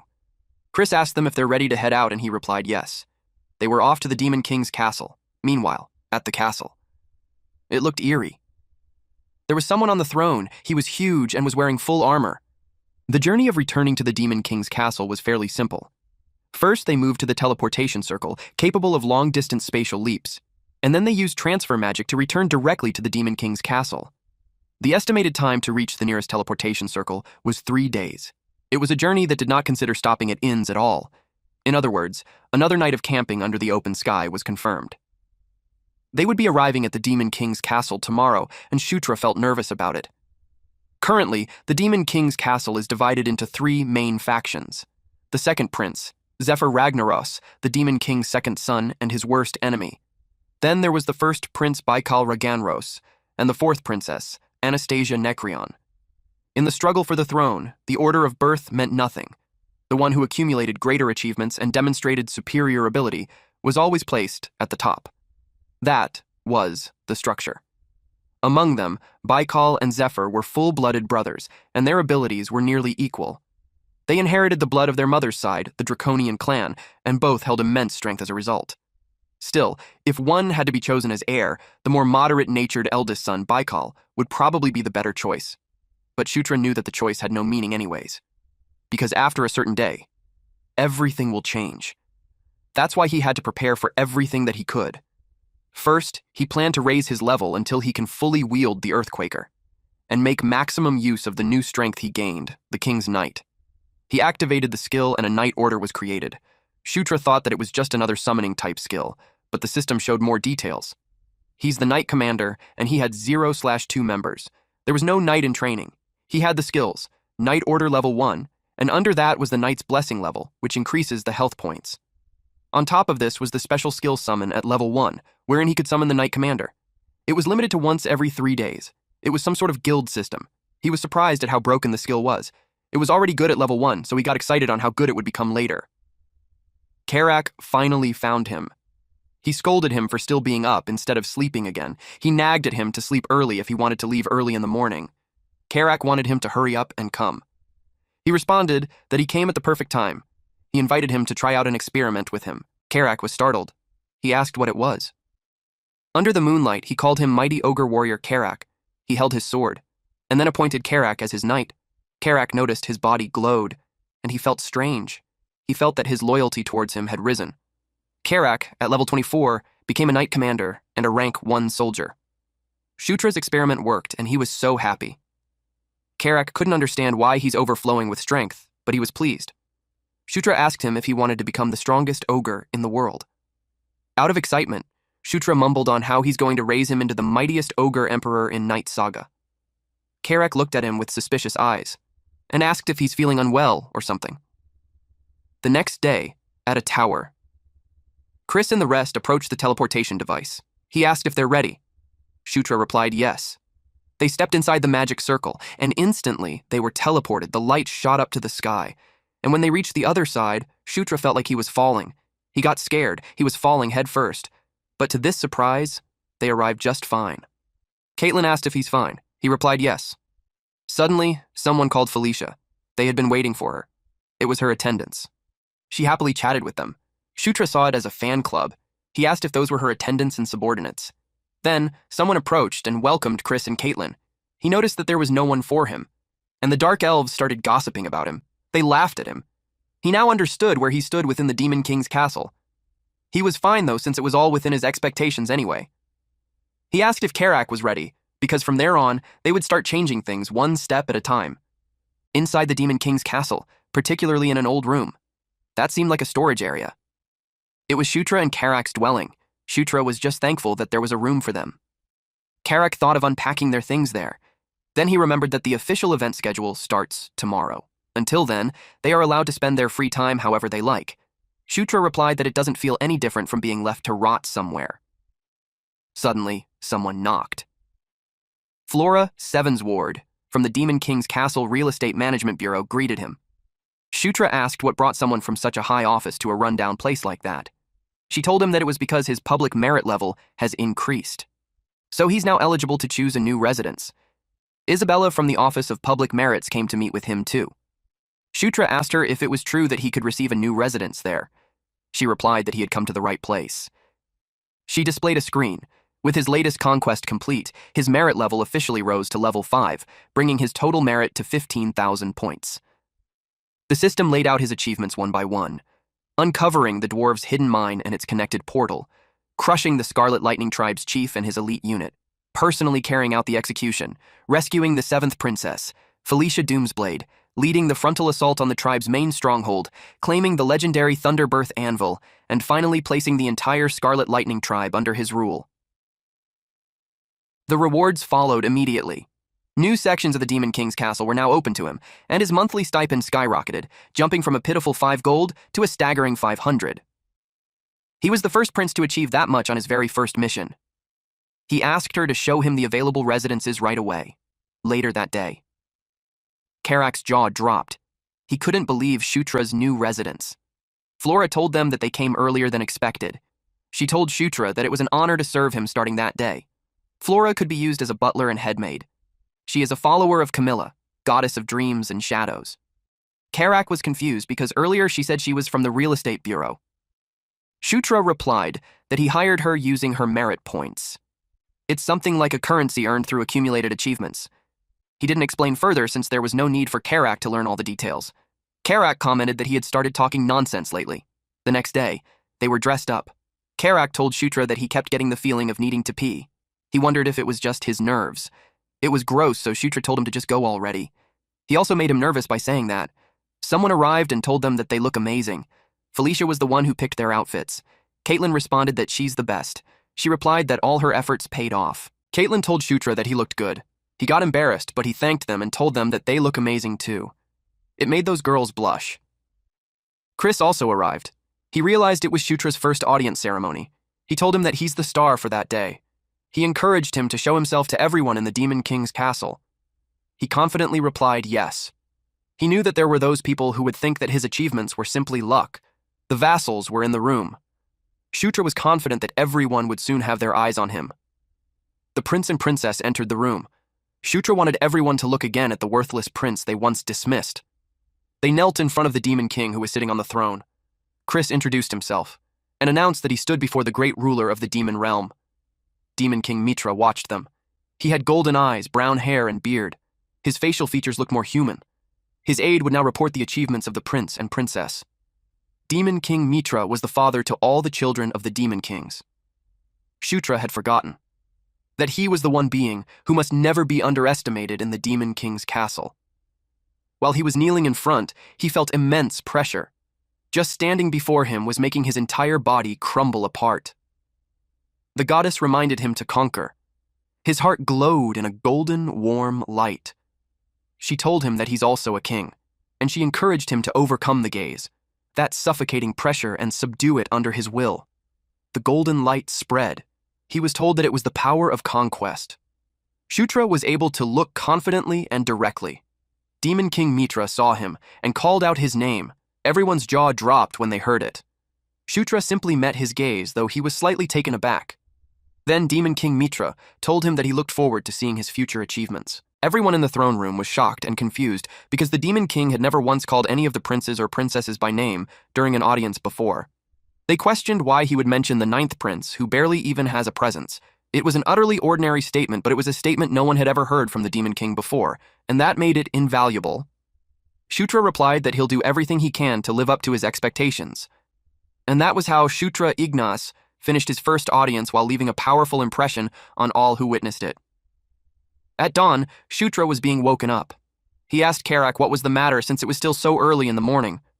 Karak informed him that a letter from the Office of Public Merits just arrived. Shutra received the letter while wondering why, and he was surprised when he opened it.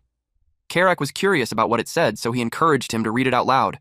Shutra wasn't sure how to feel about it. It looked like the Demon King, his father, had given him a personal mission at the castle. Shutra shared the letter to Chris and Caitlin. It contains the mission to subjugate the Cassius herd. Basically, it was a monster extermination task. Caitlin told him that he would be heading to the Anger Plains. Shutra remembered that it was where the centaurs live. She shared that Chris and her went there for training once. Cassius herd subjugation pretty much became an annual event. Chris wanted to go with him, but they also have their own schedule to follow. Caitlin was positive that Shutra would manage on his own, but Chris was worried. People would start paying attention to him, and some would try to approach him, and others would be wary of him, so he'll have a lot to keep an eye on. Shutra knew that. Even Zephyr himself said he was never once called by name during an audience. Chris told him to come to him if he needs any help. He thanked Chris for that. Then he told him to go see Felicia before he leaves because she said that she has something for him. It was still dawn when Shutra prepares to leave. Felicia knew he would need a good pair of legs to travel around Centaur territory, and so she gave him some mounts. Shutra thanked her, but she had more to give. It was a dark elf's tear. He couldn't believe that she's giving him one of the dark elves' sacred treasures. Normally, the only way to obtain it would be to kill Felicia herself. She shared that the dark elves are a proud race, so they never forget either kindness or vengeance. She hugged him and told him to take care and return safely. He never expected Felicia to act like that, so it made him blush. As he was about to answer, she pushed him away, which surprised him. Apparently, she got embarrassed.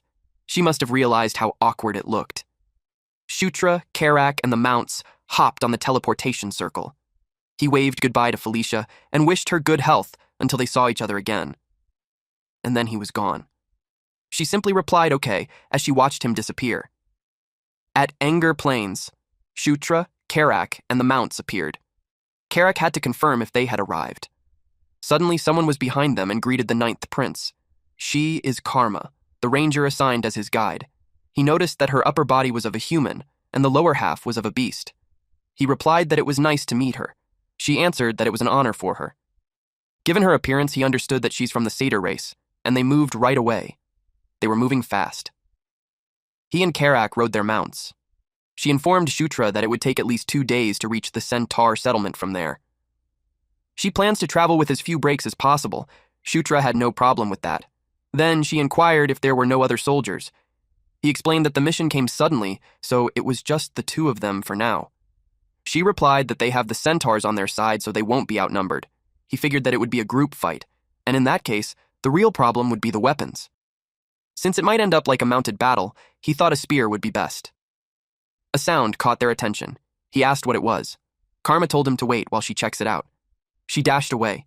She stopped at the edge of the cliff and got nervous at what she saw. She wondered how the Cassius herd found them already. They looked ferocious as they chased a centaur. They growled loudly as they leapt towards him, and that spooked the centaur even more. But Shutra bumped into this Cassius to push it away, and it crashed. His mount eventually steadied its footing. The centaur was surprised to see him. The herd approaches him. It seemed like the welcome party came too early. But it didn't matter, because he was itching for a fight, too. His gauntlet glowed. Shutra dared those mutts to come at him. The centaur asked if he's the prince. One of those wolf-like creatures stepped forward and roared loudly. Then it charged at them. Shutra realized that it was the boss. Karma and Karak rushed towards him and asked if he's all right. Karak scolded him for dashing like that since it's dangerous. He told them that he's fine, and they just watch closely. He jumped away from his mount and towards the Cassius to do the beast god fist that he's been practicing all this time. His gauntlet exudes powerful energy. Again, the Cassius roared loudly. He attacked it with the skill called Fist of Explosion. That was surprising for Karak and Karma, and the Cassius boss's corpse was decapitated. It was defeated so easily, and that made the other Cassius terrified. They escaped as fast as they could. Shutra was also surprised with his recent attack. He wondered if the Earthquaker, his gauntlet, amplified his aura. His attack was way more destructive than he expected. He was pleased when he realized that it was almost the same as Caitlyn's strength. Karam praised him for blowing the head of a Cassius in one strike. He looked proud of himself. Then, the centaur thanked him for saving him. He introduced himself as Swift Wind, a scout sent to escort him. From then on, he would guide him to the centaur settlement on the Engel Plains. Little did they know that the corpse they left behind started glowing. They reached the Engel Plains centaur settlement. There were 4 centaur tribes that dwell on the plains: the Fierce Wind, Heavy Rain, Rough Night, and Raging Flame. Among them, the Raging Flame tribe was the most powerful, and its chieftain also served as the High Chieftain, uniting the other tribes. Shutra was being welcomed. He met Savage Eyes, the High Chieftain of the Centaurs. To anyone who played Knight's Saga, the Demon Realm chapter, they would recognize that name since he's an unavoidable encounter. Not as an ally, but as an enemy. Karak whispered to Shutra about the deadly glare of the High Chieftain that lived up to his name. But Shutra knew his place as the 9th Prince. Savage Eyes glared at him, but he looked at him with fierce gaze as he demanded to hear the assessment of the current situation. They went inside the tent, and Savage Eyes revealed to him that the situation wasn't good. The Cassius herd, which should have been far north by then, had now come down south much earlier than usual for that year. So at the moment, the scouts were out observing the area, although some assume that part of the Cassius herd may have just simply lost their way. In the game, Savage Eyes was an unrecruitable NPC, one that players could never ally with. Shutra was informed that in 3 days' time, the warriors of all 4 tribes would gather there, and once united, they could crush the beast no matter where they were. Shutra was hoping things would be different this time. He responded that he'll wait, and he asked if there's anything else. Savage Eyes addressed him as the 9th Prince, and verified if it was true that he smashed the Cassius skull with a single punch. He smirked and replied that it was true. Deep inside, Shutra was hoping that this time, Savage Eyes would be an ally too, just like how Chris and Caitlyn became his allies. Then he told him that if he wanted, he could show it to him later. Savage Eyes observed him, and responded that he'd be looking forward to it. When they left the tent, they caught the attention of the other centaurs. They talked about him since they heard that he crushed the Cassius skull with a single blow. Karak noticed that similar to General Bandal's incident, Shutra became popular once again. Shutra proudly replied that it was all thanks to his natural charm and virtue. Karak was unimpressed and regretted saying that. Then he encouraged him to get some rest. That night, Shutra was deep asleep. There was a faint glow over him, and that woke him up. To his surprise, it came from Earthquaker. He had no idea when it got into his arm. But suddenly someone appeared and called his name. He turned his attention to that person. The green glow came from her. She expressed that she requires his assistance. He asked who she was. She explained that she's a fragment of the Watcher Ankle, and she's called the Green Wind. Shutra was familiar with Green Wind. It's one of the nature spirits worshipped by centaurs and satyrs. In the lore of the Night Saga's world, the reason the Engel Plains stayed lush and green was because of the power of Green Wind. He was surprised when he was transported to the plains. She brought him to her home, where the fragment of her creator, the Watcher Ankle, resides. Hearing about the fragment of Ankle, he remembered something. Watcher Ankle was one of the 6 elder dragons. Elder dragons are divine beings that players could never encounter in Night Saga. He only recently obtained Enkidu's Earthquaker, and now there's this encounter with Watcher Ankle. He was suspicious of how coincidental it was. Greenwind told him that they have no time. Monsters from the north were approaching her home. Their goal was to steal the greenery of the Engel Plains. They would destroy her home and devour her spirit. She knew only him could protect the place. Shutra was doubtful of that because his level wasn't high enough. She pointed out that he already possesses the power of Enkidu. He had nothing to worry because the fragment of Ankle would also grant him greater strength. But first, he has to show the token to her children. After that, he was back in his room. His fist was still glowing. It was from the fragment that he's holding. She told him that her children would surely lend him their power. That night, he went directly to Savage Eyes. Upon hearing that, Savage Eyes raised his tone. He couldn't believe that Green Wind was in danger. Shutra explained that there's a small temple to the northeast, and if what Greenwind said was true, the Cassius would be attacking it soon. He told Savage Eyes that there's no time. They had to gather their troops and move out immediately. Savage Eyes cleared his throat and replied that it was quite a claim, and they couldn't just march out based on a single story. But he stopped mid-sentence when he saw a faint green glow. He immediately recognized what Shutra was holding, the Green Wind's divine relic. His stance had changed. He asked Shutra what he needed to do. The next day, the centaurs had gathered. They have spears and bows with them. Shutra on his mount walked among them. Shutra was guided by his minimap, and nearby, he could already see their destination. It was the Temple of the Green Wind. If it weren't for the minimap, he would have never found it with how deep it's hidden in the wilderness. But they saw the attackers coming closer. Shutra wondered how the Cassiuses found out where the Green Wind resides. He could tell that there was something that he's not aware of. Savage Eyes expressed that there were more Cassius than he expected. He asked the prince for his plan. Greenwind told Shutra to draw power from Ankle's fragments. He could tell there was something inside the temple. He told Savage Eyes that he would head there while they keep the enemy from getting close. He invited Karak and Karma to come with him. Meanwhile, Savage Eyes ordered their army not to let a single one through to the temple. He told them to prepare for battle, and they charge. The archers got into position and fired the arrows. Many Cassius were hit. The swordsmen pushed forward and slashed the enemies on their way, while Shutra and his team hurried to the temple. Karak confirmed with Shutra their goal, which was for Shutra to reach the temple. Shutra told him he's right, and that made Karak more determined to clear the path no matter what. He went in front as the Cassius approached them. He prepared his axe and slashed those who were in the way. Karma fought too, using her dagger. Shutra praised them and kept going. They were almost there, but a large bat had almost hit him. The attack threw him and his mount away, and they both fell. The large beast-like centaur growled loudly, and it charged again towards him. Shutra felt bad for letting his guard down. Karak rushed to his side and deflected the attack. He was relieved to see him. Karak asked if he's all right. Karak smiled at him and told him to get up since it wasn't time to rest yet. The large creature growled again. Karak deflected its attack. It happened again, and it looked like he was having a hard time. Shutra teased him for acting cool earlier, and now it looked like he's done. He activated the skill Under the King's Banner and boosted Karak's strength. This time, they're going on the offense. Karak struck the creature and caught it off guard. This creature staggered backwards and Karak chased after it. He gathered his strength and slashed it at the chest. The large creature vomited blood. Karak went for the head. He hit it with all his strength. The dust in the area scattered. He told the prince to go now and leave that place to him. Shutra counted on him and left. Shutra ran as fast as he could towards the temple. He opened the door. Then he heard a voice telling him to hurry up. He recognized that it was Green Wind.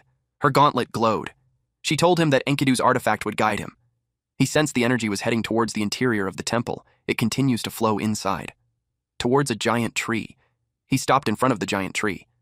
Then the tree's vines started to move. That startled him, but it gently stopped in front of him to give him something. His eyes widened at what he saw.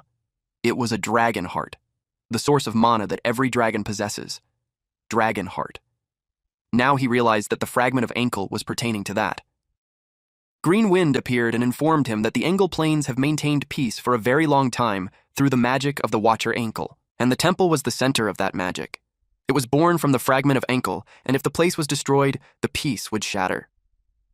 She instructed him to awaken the old magic of ankle left in the temple and stop that from happening.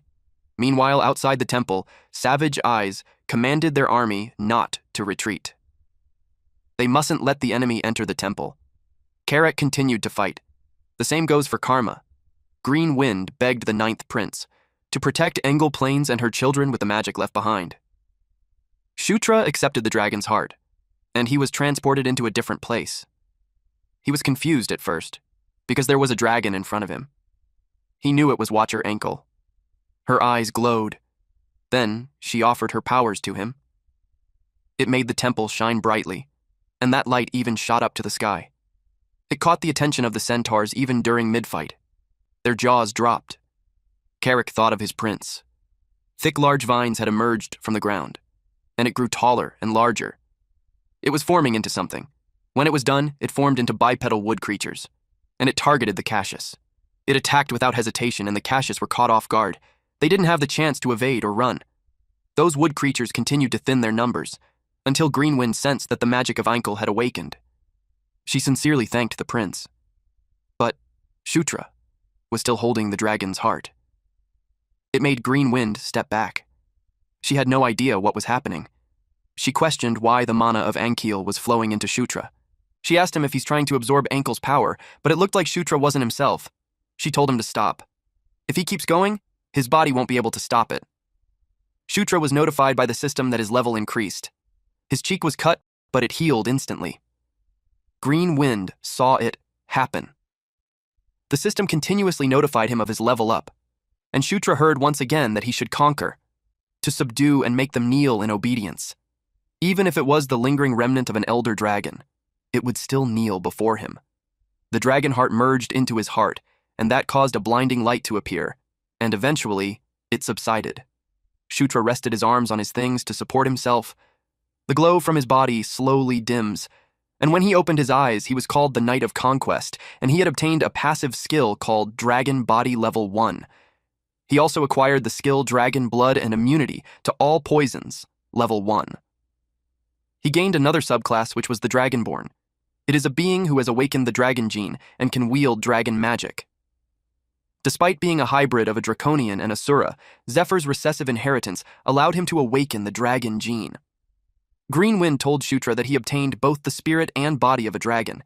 She could feel the power of the Watcher Ankle within him, but she wasn't disappointed because, after all, this was a power that no one could use. It was sealed away and kept in slumber for a millennium. She addressed him as successor of Watcher Ankle and expressed that she had one wish. She asked if he could protect the Engel Plains and her children. Shutra smiled and replied yes. Outside the temple, the wood creatures continued to fight. Many Cassius were taken down, but they sensed something. A large Cassius had cut one wooden creature in half, and it intimidated the centaurs by roaring loudly. Shutra saw it from the roof of the temple. He realized that it was the one commanding the Cassius, so he jumped down and approached Carrick, for there was something he must do.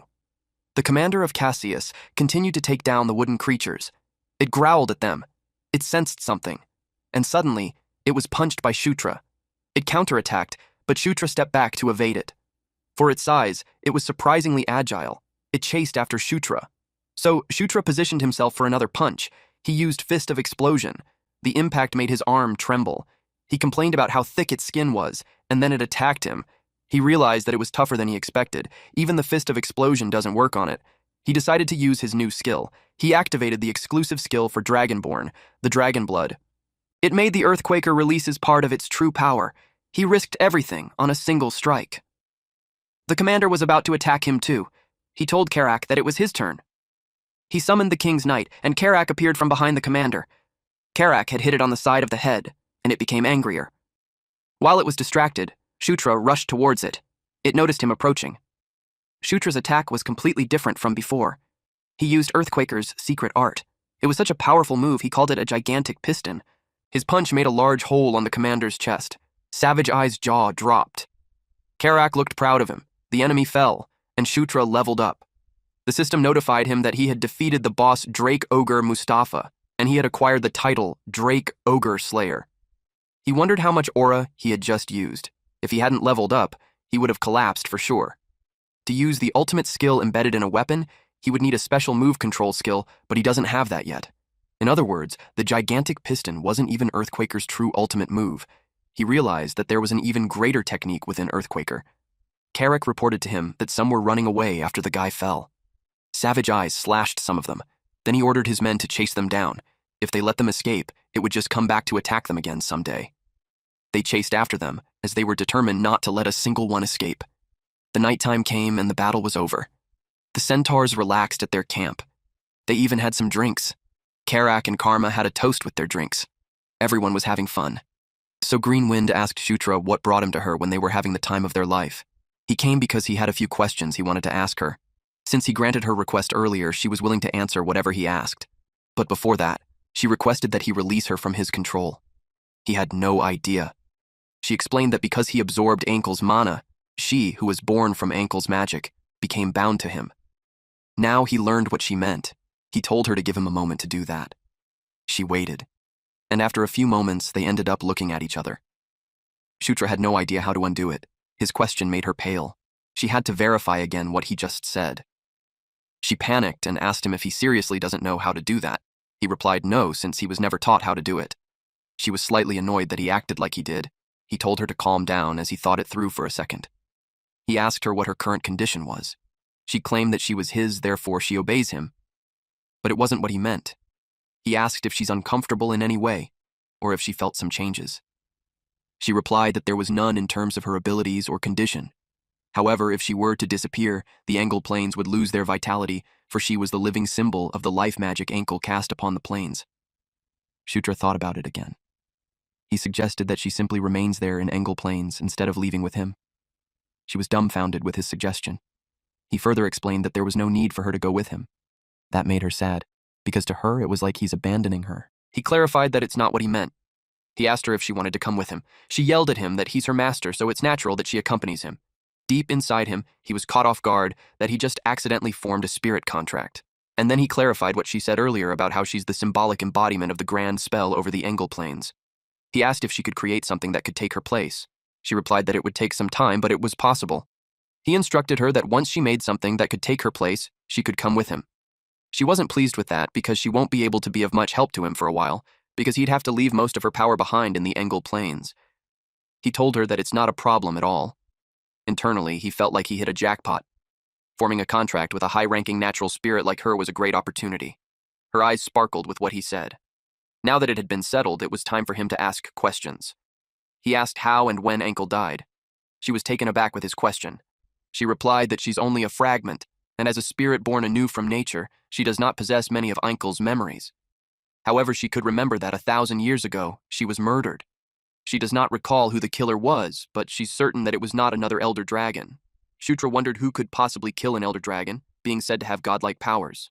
Green Wind told him to speak to her casually now, since she's uncomfortable when her master addresses her formally. Now that he had become Ankle's successor, he asked if that meant that he could also contain the power of another Elder Dragon within him. Generally, it would be impossible, but she thinks that if it was him, it might be possible. He already wields the powers of Ankle, the Watcher of Polarity, and the Great Enkidu, the mighty one who opposes her. If he could balance those two opposing forces, then he might be able to wield the powers of other Elder Dragons as well. He was impressed. He thought it was the main character's plot armor. He had one last question. He asked her if she knew anything about the power that he possessed. She reiterated that she was simply a fragment and she does not retain all of Ankle's memories, so her knowledge of his power was incomplete. Suddenly, she emitted a blinding light. Shutra squinted his eyes and asked what happened suddenly. It was like someone else was talking using Green Wind. She addressed Shutra as the Knight of Conquest born under the destiny of kings. He was told that he shall conquer and rule over all creation. That is the power of the king, and it shall be his. This was the message from Ankle. It was sunrise at the temple. Shutra was sleeping outside peacefully. When the sun rays hit his face, he started waking up. He asked what happened because the last thing he remembered was talking to Green Wind. Green Wind appeared to check if he regained consciousness. She had no idea why, but it seemed that the consciousness of Ankle that remained within her surfaced last night, and he probably lost consciousness because of that power. He remembered that conversation. He was told to conquer and rule over all creation, for that was the power of the king, and it should be his. He realized that Ankle already knew about his power. Green Wind declared that he was now her master for eternity. With that said, she had something to reveal to him. She showed him a screen and informed him that at the northernmost end of the Engel Plains lies one of Watcher Einkel's relics. Just like his Earthquaker, it was an artifact imbued with the power of an elder dragon. It was called the Shield of Life. Over 1,000 years ago, the Watcher Einkel bestowed the Shield of Life upon the bravest and most righteous centaur warrior. The warrior led his people against the enemies of the north and achieved countless victories without suffering a single wound. However, he was not truly invincible. He did not take the shield to bed with him. One night, while sharing his bed with a woman sent by someone who coveted it, he was stabbed to death. The Shield of Life had been granted to a courageous warrior by Ankle himself. Thus, no one but its owner could wield or carry it. The warrior's followers buried the Shield of Life alongside him in his tomb in the north. Centuries passed, and the Shield of Life became a legend. The centaurs named it after the warrior himself. Its new name was White Suri. Shutra was familiar with that. It was the legendary artifact that only appears in the Night Saga backstory. Even veteran players like him couldn't find it, the best shield of all. And it turns out to be an Elder Dragon's artifact. Green Wind asked if he knew about it. He got excited and inquired where this tomb was located. She told him that if they head toward the northernmost end of the Engel Plains, she should be able to find it. But first, she must create a replacement for herself. Once she finishes speaking with him, she'll begin immediately. He asked how long it would take her. She answered that thanks to his help activating the protection spell, it should take her 2 days. He was happy that in 2 days they could head out. It was a little far north, but he knew it wasn't impossible to reach. He was determined to go there no matter what happened. He was positive that with White Suri, things would become much easier. Shutra left the temple. While he was walking around, he thought of traveling to the north under the pretext of hunting down the remaining Cassius. The problem was that the protection spell that activated at the temple must have already been detected by the Demon King's castle. They would likely dispatch a specialist to inspect the ruins soon. If the report goes out today, the specialist would arrive in a week. In that case, it would be best to leave before they got there. But just as he thought of that, Savage Eyes informed him that someone from the Demon King's castle has arrived. He was surprised to hear that. They went inside the tent. Felicia saw his expression and asked why his face was like that. It seemed like he saw a ghost. He asked why she was there. She halted their talk and suggested they exchange greetings first. It confused him. Then a woman approached him and formally greeted him. She was Daphne, daughter of Echo, the 5th concubine. Shutra knew that she was the Dryad-born druid. He was determined to secure one of those 3 half-siblings at all costs. Felicia informed him that she's an exceptional druid. She would be helpful for the mission since the guardian spirit of the Engel Plains was involved. She expressed that it was a pleasure working with him. He didn't expect to meet her there. He aimed to make a good impression, but he remembered that Felicia was supposed to be heading to Gishka Mountains to study the anvil that gives birth to thunder. She had planned that, but Shutra finished his mission quickly. She whispered to him that he's attracting attention. She revealed that the Cassius subjugation wasn't a hard mission, but finishing it in just 2 days changes everything, since it normally takes at least 2 weeks. And since so many irregular events happened during the mission, everyone was shocked. If someone else had come, they would have probably interrogated or spied on him. He asked if that was the reason she came there. She blushed and admitted that it wasn't only because of that. Because she was also curious about the magic of the temple and about why Cassius's behavior changed. Shutra could tell that beneath her cold exterior, she has surprisingly a warm side. He thanked her for worrying about him. She asked what his plan was now. He told her that he's going to scout the northern region to see if there were any remaining Cassius and to find White Suri. Savage Eyes volunteered to go with him because it was their duty. It made no sense for him, the tribe's chieftain, not to go himself. Shutra agreed that it made sense. But to his surprise, Felicia wanted to come too. She reasoned that it was better to study the living Cassius than the dead one. He just agreed to it, but deep inside he was bothered because looking for the remaining Cassius was supposed to be just an excuse. Karak expressed that he had a feeling that things were going to get complicated. A few days later, they had seen the Cassius. Karak, along with the centaurs, fought with it. While on the battle, he had seen something which proved his instincts right. The centaurs fought. A Cassius almost got Shutra from behind. He had no idea where those things suddenly came from. He was getting annoyed since he thought they already killed them last time. Some flying monsters shrieked. He asked if they were geist. It was such a troublesome bunch that showed up, but they weren't the only ones who could fly.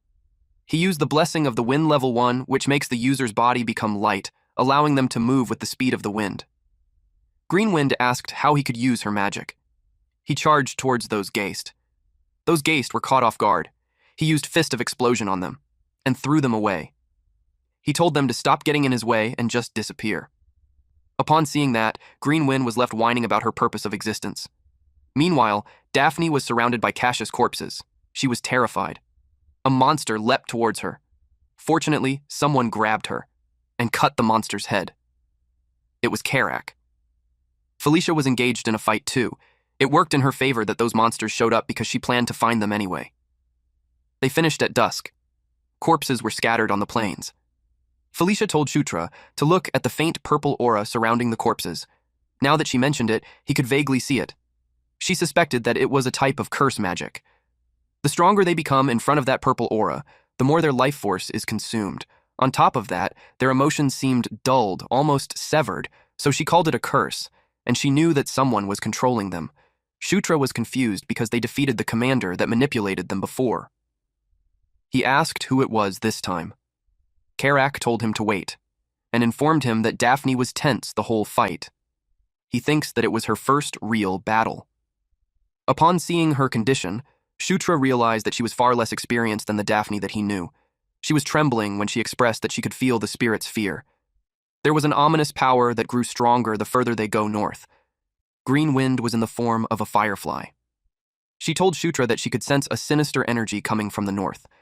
She suspects that there was an entity that was the source of the purple aura. Felicia expressed that they might learn more if they go all the way to the northernmost point. Savage Eyes suggested that they check from the observation tower at the northern border. Shutra's original plan was just to retrieve the white Suri, but things had gotten more complicated than expected. He agreed to head there for now. It was already nighttime when they reached it. Felicia pointed at the direction where she could sense the sinister energy. They saw a massive gathering there. Even at a glance, they could tell there were about 200 or 300 of them. The only thing that could gather that many of them was an undead. And she could tell that they were high-ranking ones, at least a lich level. Daphne's knees had weakened and she fell on her butt. Karak asked her what was wrong. She replied that she's fine. Felicia explained that the ominous energy felt too direct. As she said before, Daphne was half-spirit, so it affected her too deeply. If the enemy really was a high-ranking undead, then their current forces won't be enough. Felicia suggested that they pull back for now, until she felt something strange. She panicked when she felt someone coming to them. Shutra asked who, but he got distracted when the system screen appeared. They were surrounded. Then, Karak pointed at something.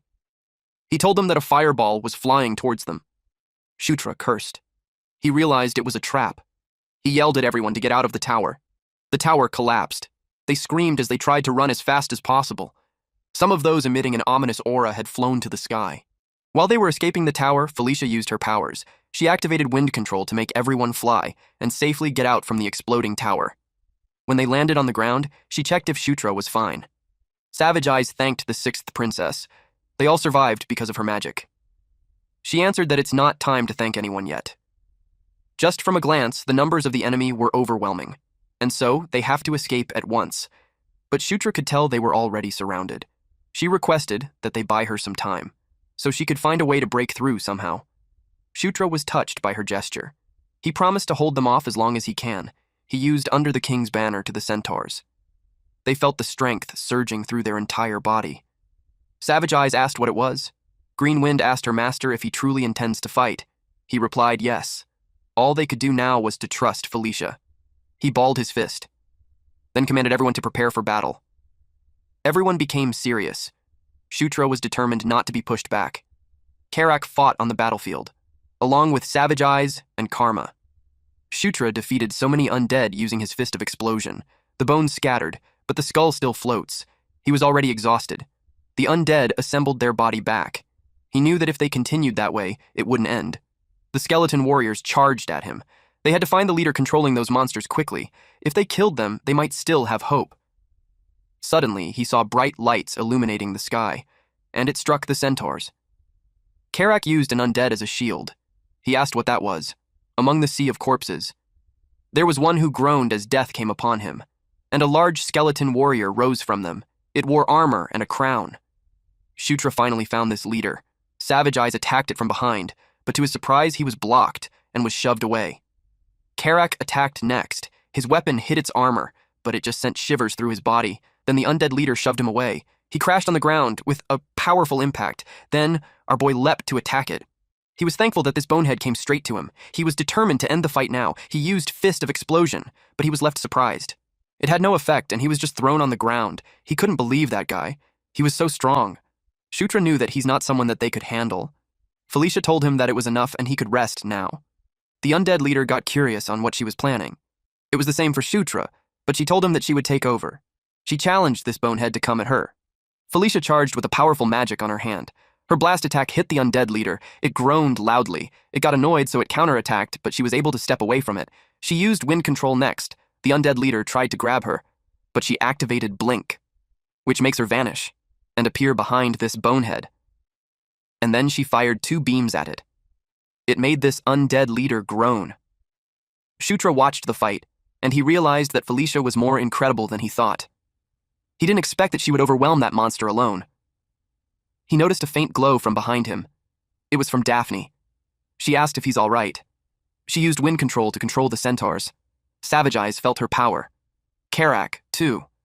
He lifted his head as he gained strength. Shutra got excited since this was the Dryad's unique area buff. He was glad that Daphne was now contributing properly. The system notified him that Boost Level 1 had activated, and his power swirled around him. The power erupted from his body.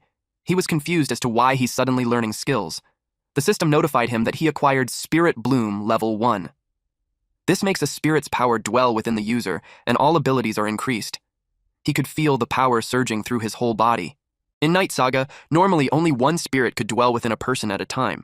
But now, the spirit of life and the spirit of wind were dwelling on him simultaneously. As he expected, it was thanks to his protagonist's physique. Felicia rained a barrage of attacks on the undead leader. But she's getting exhausted. She was attacked, so she used Blink. And she vanished. She was getting annoyed at this persistent bastard. She wished for it to die already. The undead leader expected her to show up at the back, and that caught her off guard. Meanwhile, Karak felt the power course through his body. He attacked the undead leader, and shifted its attention to him. Shutra showed up beside Felicia and praised her for her great work. She didn't expect to see him there. He told her to leave the finishing blow to him. He attacked using Fist of Explosion, and that made the undead leader fall. Karak was hopeful that they would win now. Shutra teased him that it was actually his fist that defeated it. He realized that it's how Shutra wants to play. So he attacked the undead leader with the intention of cutting its head. But when he approached it, a purple glow illuminated it, and he was engulfed by that light. Shutra got worried for him. The light also rained down on him. When it touched his cheek, the purple mark spread, and he felt immense pain, which caused him to fall. Felicia saw what happened to him. The undead leader approaches Shutra and she gets worried for him. Meanwhile, in a different part of the forest, Green Wind was roaming around until she noticed something. It was a grave. She was searching for that tomb of the warrior. The undead leader was about to strike Shutra. It was focused on him. Felicia took offense that it dared to look away when she's the opponent. She fired at him. Using the triple blast skill, the undead leader turned towards her, and it vanished. To her surprise, it appeared behind her, just like how she used Blink, and then it swung its sword. She was able to block it by creating a barrier around herself. She was getting annoyed at this damned bastard. It forced its attack, and pushed her down to the ground. It roared loudly, and the Cassius and the undead surrounded Felicia, while Shutra laid there unconscious. Green Wind told him to wake up. It wasn't the time for him to be laying around. She urged him to hurry and awaken Ankle's power. He asked what she's talking about. He had no idea how he's supposed to awaken Night Ankle's power. Green Wind shone brighter. Then she told him to remember because he already knew the answer. He woke up and uttered, "Dragon blood." A green light swept across the sky. Meanwhile, Felicia battled the monsters around her. She noticed the green light. It moved fast and defeated those monsters around her in one hit. She glanced at Shutra, who was still face down on the ground, but the light got stronger beside him. He lifted his head, and to his surprise, the white Suri was in front of him. He asked how it happened. Green Wind explained that at the start of the battle, she had been searching for the buried grave where the white Suri was laid. She knew that leaving his side and acting alone was reckless, but she managed to find White Suri and succeeded in making it recognize a new master. That made him smile, but she cut him off saying he'd accept the praise later. For now, they had to deal with the creature in front of them. The undead leader attacked, and the impact sent him flying. If this attack hit him, I'm sure he'd be dead. Shutra then stabilized himself in the air, and as soon as he did, he saw the undead leader getting ready to unleash an attack from its mouth. He was overwhelmed at how fast it was. Then it fired at him. Felicia got worried. After that attack, the undead leader released smoke from its mouth. Shutra made a bright light in front of him. It came from his shield. He felt the energy. Green Wind explained that the fragment of ankle has transformed his body into a dragonborn. And at that very moment, another new power has been added to his transformed body. She asked if he could feel it. Ankle's magic, preserved for 5,000 years within the White Suri. His gauntlet reacted, too. He replied yes, and expressed that it was insane in the best way. The undead leader felt the presence. Shutra challenged his bonehead to keep acting tough, because this time, he was going to destroy it completely. Shutra checked the White Suri. He threw it in an attempt to test it out, and hit the undead in front. It moved through them like a ping-pong ball. Felicia couldn't believe it. The undead leader got annoyed, so it growled loudly. It was targeted by the shield. White Suri was moving towards it. When it revealed its wings and soared in the sky. While the undead leader was focused on that, Shutra attacked from behind. He used Fist of Explosion. The undead leader growled loudly. It unleashed large fireballs and rained it down on Shutra. Shutra evades it and throws his shield. It hit the undead leader right on its jaw. White Suri made its way back and continuously hit the undead leader. It growled angrily. Shutra charged ahead, determined to hit it using his fist. He unleashed his gigantic piston, and the undead leader groaned in pain from being hit in the stomach. Shutra was about to end the fight. He pointed his finger downwards, and the shield dropped to the undead leader's head. When its head was crushed, only a purple aura remained. The other undead also emitted the same purple aura. They froze as the aura came out from them, and they exploded. The system prompted Shutra that he had defeated the boss, Skeleton King Valkaroba, and with that, his level increased. He laughed at him for acting high and mighty despite being nothing special. Shutra had acquired the title Kingslayer Level 1. Felicia rushed to him and reported that the curse had been completely removed. She suggested they leave while the monsters fight among themselves. He agreed with her and left. A few hours later, they camped nearby. Shutra was holding his shield when Felicia asked if that was the White Suri. Savage Eyes was amazed. He didn't expect that the legend of White Suri was true. Daphne shared that a powerful force could be felt from the White Suri. If her senses were right, it's still not revealing all of its power. Shutra realized that the White Suri was limiting its power to match him, just like the Earthquaker. He's excited to see how much stronger it will become. Felicia told him that it would belong to him, so she won't report it to the Demon King. She advised him to take good care of it. He happily thanked her. Savage Eyes approached him and told him that from that day on, they recognized him as the successor of the great warrior White Suri. If he calls, they would join him when needed. He replied that he would be counting on them. He was glad that it seemed like everything wrapped up nicely again. But he almost forgot. He would still have to go farming, which was fun. Not that he got the loot from the great warrior White Suri's tomb he thought he was done, but Greenwind said that he's not finished yet. And it was because he hasn't praised her yet. She was annoyed that he had forgotten something so important. When Karak saw her, he thought she was a ghost. Shutra apologized. Then he pats her head and tells her that she had done well. Thanks to her, they were able to win, so he really appreciated her. She blushed, and then she told him that she would only forgive him just this once. In exchange for more praises, he thought of her like a dog, so he rubbed her head even more, and then he told her that she's the best. And so the incident in the northern region came to an end. However, something still bothered him deep inside. He doubted if Valkaroba was truly the cause of the purple death energy. If so, he wondered why he would try to attack the north and how he even learned the secret of the small temple. Nothing was certain yet, but someday. He believed that he'll learn the truth about the true identity of the purple death energy. After returning from the northern boundary line, everyone's daily life became quite busy and time passed quickly. Savage Eyes was preparing to lead the warriors of his tribe and set out for the north. Somehow, it was only now that the mission to wipe out the Cassius herd was properly underway. Shutra also headed north with savage eyes, and it took about half a month to eradicate the Cassius herd at the teleportation site. Felicia wondered if it was just her imagination, or Shutra had gotten stronger again. He simply replied that he's on a growth spurt after all. He asked how her investigation of the temple went. She replied that it was all right. She even made an enormous discovery. She revealed that the magic placed on the temple belonged to none other than Ankle. She got particularly excited when she talked about Ankle, one of the 6 elder dragons, the Watcher, Ankle. Shutra forze, and tried to respond that it was great. She noticed his strange expression, so she asked if he already knew. He lied that it was his first time hearing about it. Greenwind pointed out that he's acting awkward. He ignored her and told Felicia that they should hurry and report. At the Demon King Castle. Felicia was warmly welcomed. They gathered around her and made small talk, and once again there was no one to welcome Shutra. Karak couldn't help but comment that the place was still the same. Shutra agreed. Greenwind expressed that her heart is pounding. She asked if it was truly okay to leave the Engel Plains like that, but Shutra ignored her and continued to say that they were the only ones that changed. When someone approached them, Karak asked him if he had done something wrong, because they were being glared at. He recognized that those were succubi. He wondered if they were Anastasia's people. They are from one of the major factions, and it was led by the 4th princess, Anastasia Nekrion. During the day of the massacre, Anastasia's faction had the largest power base. Even Felicia and her twin brother, Sylvan, were part of that faction. Shutra simply stated that since they were paying attention to him, it seemed like what happened on the Engel Plains had already reached Anastasia. He told Karak to get used to it, because they would be getting more attention from then on. At the Office of Public Merits, Shutra was informed by Isabella that his merit level has risen to 10.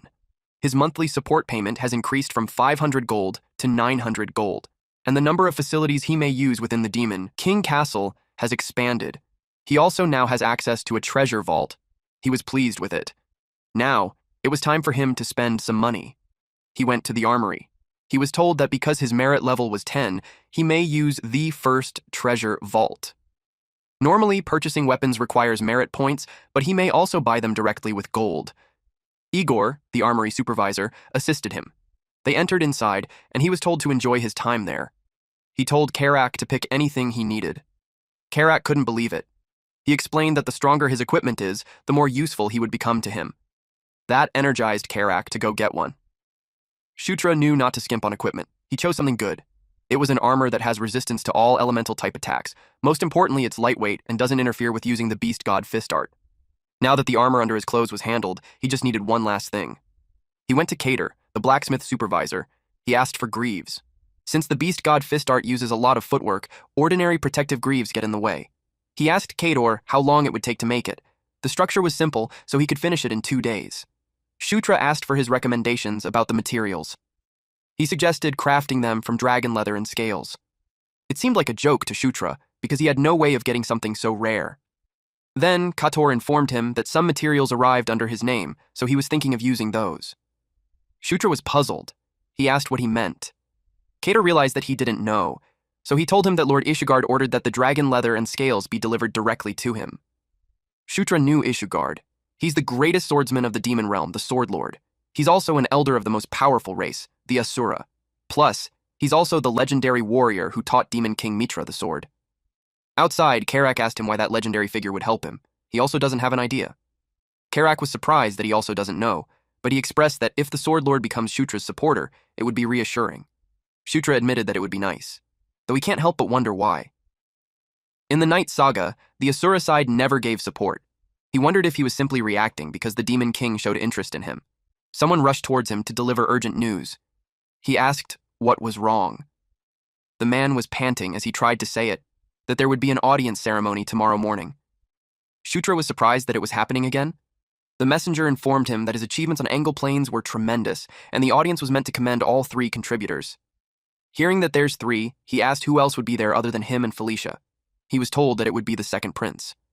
Zephyr Ragnaros has returned. This guy, according to the story of the game, was said to be the strongest among the demon race, and will soon become the next demon king. Karak noticed his expression when he heard that news. Fear and anger was evident on his face. Second Prince Zephyr Ragnaros was the man who would slaughter everyone and eventually kill him. He looked worried and nervous that he would be seeing him there. The next day, at the waiting chambers, Karak asked him if he's all right. Karak noticed that he had been unwell since yesterday. He simply sighed. His hands were shaking. He knew he would meet him someday, but he never imagined that he would be that nervous. Karak brought up the topic about another prince arriving. The attendant informed him that the second prince would enter directly without passing through the waiting chambers. Felicia entered and added that Zephyr was special in many ways. But she pointed out that Shutra's accomplishments weren't small either. She looked stunning in her sparkling black halter dress. Shutra acknowledged her presence. She told him not to let it get to him. And they just have to show everyone their best. The audience ceremony had begun. Demon King Mitra sat on his throne. Felicia and Shutra entered. Their presence had been announced. Shutra knew that if he was already that nervous, there was no way he would be able to handle what comes next. He walked towards the throne.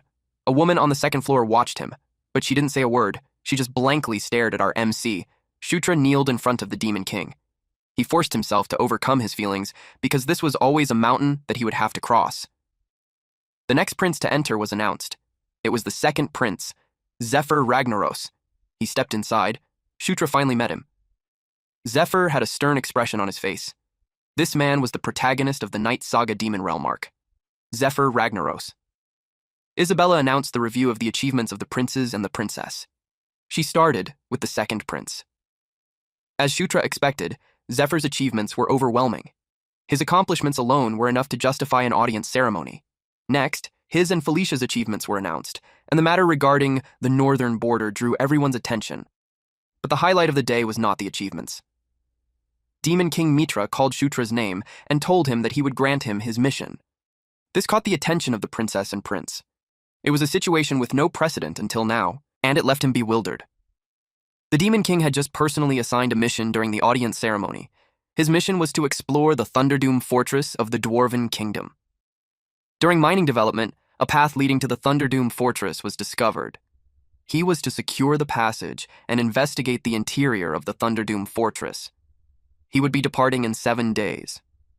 He knew this place well, because when he played Night Saga, it was one of the Dwarven Kingdom's key strongholds. The mission was originally assigned to the 27th Exploration Unit, led by General Kashubal, but he died during the investigation, causing the mission to fail. According to the reports, toxic gas poisoning was the primary cause. Therefore, he must prepare adequate countermeasures and ultimately secure the Thunderdoom fortress. He sighed as he wondered what was going on. Kashubal was a general of Draconian descent, and yet they're giving him a mission that even someone like him failed. He wondered why they wouldn't give it to Zephyr, whose maternal lineage was Draconian. Felicia felt that something was wrong. She asked Shutra if he somehow angered their father. He had no idea what she's saying, so she elaborated that for a mission like that, Zephyr would take full responsibility. Karak knew it must be a difficult mission since even the general failed. Felicia was certain that this mission was far too dangerous for Shutra. She asked if he thinks so too. Before he could answer, she came up with a conclusion, and that was to go with him. She told him that they would go together. She made it seem like it's what he wants, so even if she's busy, she had to agree. Karak pointed out that the prince didn't even answer her. She yelled at the orc to shut up. Shutra agreed that they should go together. He thanked her for that. Someone arrived and expressed that he also wants to accompany them on the mission. He asked the 9th prince if that's all right. Felicia was surprised to see Kadarov. Shutra apologized since the members for the mission have already been decided. He understood and left. When he was gone, Felicia asked Shutra why he's being like that. She thought it would be good if he came with them. He's one of the very few male sirens and he's competent, so he'd be useful. He knew she wasn't wrong. Kadarov was one of the strongest magic-type sirens among them. He used a blink to be transported to his master. Shutra was aware that he's secretly a follower of Anastasia. He's one of the very few fanatical followers with abilities specialized in infiltration and espionage, he reported to her. Seeing that they sent him, Shutra could tell that they were really concerned. Anastasia realized that he's much more cautious than expected. Back at his dwelling, Shutra was asked if he knew anything about the Thunderdoom fortress. He answered that he only knew that there used to be those hot-blooded dwarves who fought dragons. Karak was confused because he thought dwarves serve as Enkidu's treasure keepers. Felicia explained that there wasn't just one dwarf nation. Among them, the dwarf high kingdom that the Thunderdoom fortress belonged to fight dragons to protect their cities and their treasures. They even managed to bring down multiple actual dragons. A dragon and an elder dragon were practically different species altogether. So Karak asked if the princess could slay a dragon too. She answered that if enough time and resources were provided. Karak concluded that she can't, and that offended her, so she pointed out that dragons weren't just some run-of-the-mill monsters. Case in point, even the Dwarf High Kingdom was eventually destroyed in the war against dragons. Karak teased her, saying that she knew a lot. She confidently replied that it was natural that she does, because Thunderdoom Fortress was mentioned all the time in dwarf relic duties. So if they excavate it properly, they would hit a jackpot. Her eyes sparkled at the thought of that.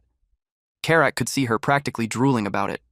Meanwhile, Shutra was in deep thought because in the Night Saga, the Thunderdoom Fortress was one of the famous honeypot dungeons. Because battles with dragons caused parts of the fortress to collapse, high-quality weapons and treasures are still buried inside untouched. But more importantly, that fortress contained something he desperately needed. A weapon specialized for killing dragons, and a special anti-dragon weapon that was fatal to those with dragon lineage. It was called the Dragon Slayer Sword. To fight Zephyr, who bears the blood of dragons, he must obtain it. The next day, they prepared to leave. Shutra wore an A-rank dragon scale greaves. It has fire resistance level 3 and fire absorption level 3, plus +5 strength, plus % kick technique damage, and plus 10% agility. It also has a special skill called fire enhancement. He asked if everyone was ready. On his team was Felicia, Karak, Karma, Daphne, and a black-haired elf. They all wore masks. They set off. They entered the cave. The elf held the map and they followed her. Karak noticed that the fog got thicker. Felicia told him that it's not fog, but a toxic gas from the mines. But it was worse than she expected. There was no time limit in their mission, so she suggested they advance slowly. Shutra thinks that was also better. Karak noticed that the fog's color was kind of strange. It was supposed to be yellow. Shutra asked him what, but then he started groaning in pain. Him and Karma fell at the same time. Shutra asked what was happening. Felicia used her powers since the type of gas suddenly changed. She used winds to clear the air. Her wind collided with something. It caused an explosion, and a gust of toxic gas blew towards them. Shutra was weakened. He called Felicia. The toxic gas continued. Everyone else was down too. Then, some monsters were lurking in the dark. They stepped out and approached the unconscious bodies. The monsters growled loudly. Suddenly, someone spoke that they were the culprit. Shutra was actually conscious, he just pretended to fall. He realized that they were the ones who killed General Kashabal. The monster's attention was on him, so they didn't notice that the white Suri was coming from behind, and it cut right through them, splitting their bodies in midsection. Green Wind commented that his act of fainting was quite convincing. He told her to shut up. The white Suri continued to slice the monsters in half. One even shrieked when it saw it approaching, but it wasn't able to escape and had its body sliced. After that, White Suri returned to Shutra's arms. He had taken down all of them. Those bastards had used a pretty potent poison. Shutra was almost in grave danger, fortunately. He has level 1 immunity to all poisons because of the level 2 protagonist's physique additional effect. A crack had formed on the ceiling. Suddenly it gave in behind Shutra. He wondered what that was. Those guys had never run out of tricks. He requested Green Wind to protect the remaining party members. She complied with her master's order. He had no idea what was going on, but they needed to get out of there first. He activated Dragon Blood, so he could carry the elf and Felicia at the same time. And then he rushed forward. He found his destination. It was the entrance to the Thunderdoom Fortress. Greenwind tries her best to protect them using the White Suri. He was back and she told him to hurry because the situation was abnormal. He carried Daphne and Karma next. He told Karak to wait for him and he'll be right back. He moved as fast as he could. The ground beneath his feet caved in from the impact. He reached the room and laid down Karma and Daphne next to Felicia and the elf. He started planning on what to do once he rescued Karak. But a loud noise made him pale. The door had been blocked by rubbles. He desperately called out Karak's name. Green Wind told him to calm down. He panicked because Karak was still there. She reminded him of the spell he used last time on the Engel Plains. He remembered he had that, so he used it at once. He summoned the King's Knight, and a spatial appeared above him. Karak's head started to peek through it, and eventually, his whole body was transported. Then, he fell on the ground. Shutra got worried. He rushed towards him. Fortunately, it doesn't look like he's severely injured. Shutra was relieved. The whole situation was a mess. He wondered what exactly happened. Also, he was curious what those weird things were. He had never seen such creatures in the entirety of the Night Saga. Felicia started coughing. He let out a sigh as he focused on the urgent matters first.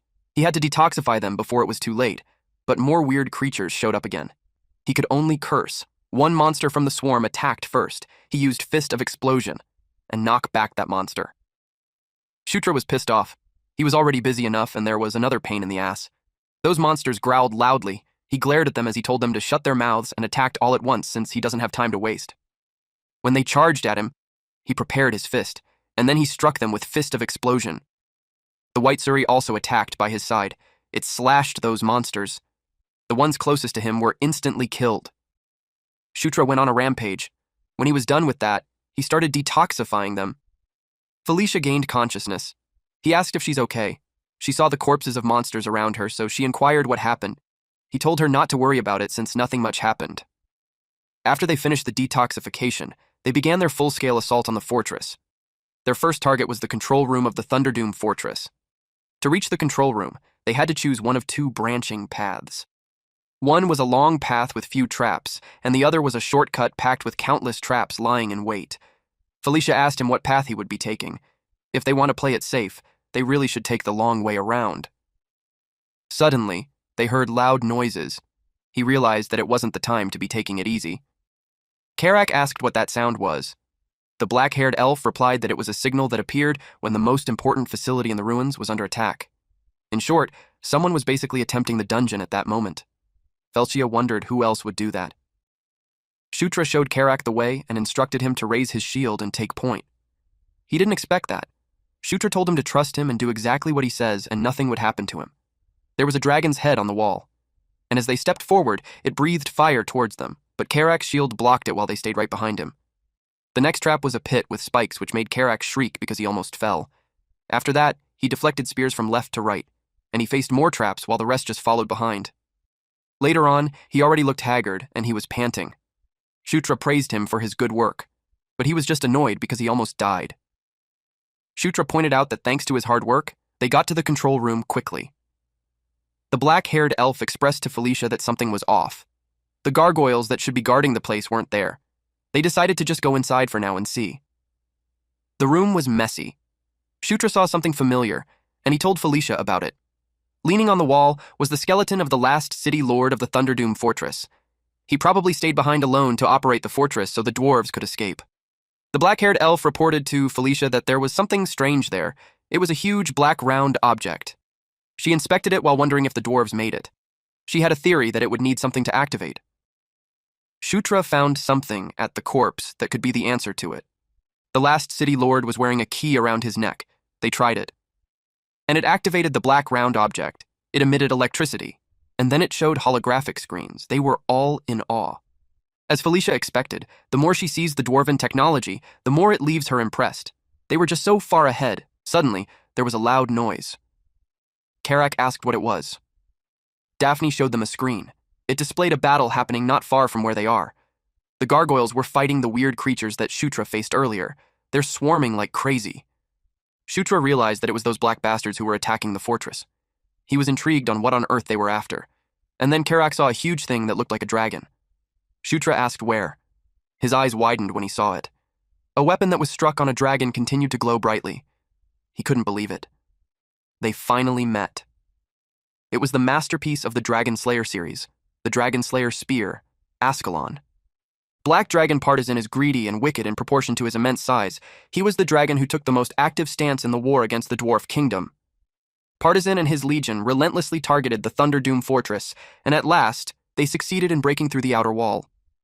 Having infiltrated the fortress, Partisan charged at the front and unleashed his power to the fullest, and that was his fatal mistake. A single moment of carelessness, born from overwhelming arrogance. Tiny Spark, the strongest warrior of the Thunderdoom fortress, did not miss that opportunity, and he drove the Dragon Slayer spear Ascalon into Partisan's chest. However, when Partisan died, his legion went berserk, and the dwarves ultimately had no choice but to abandon the fortress and flee.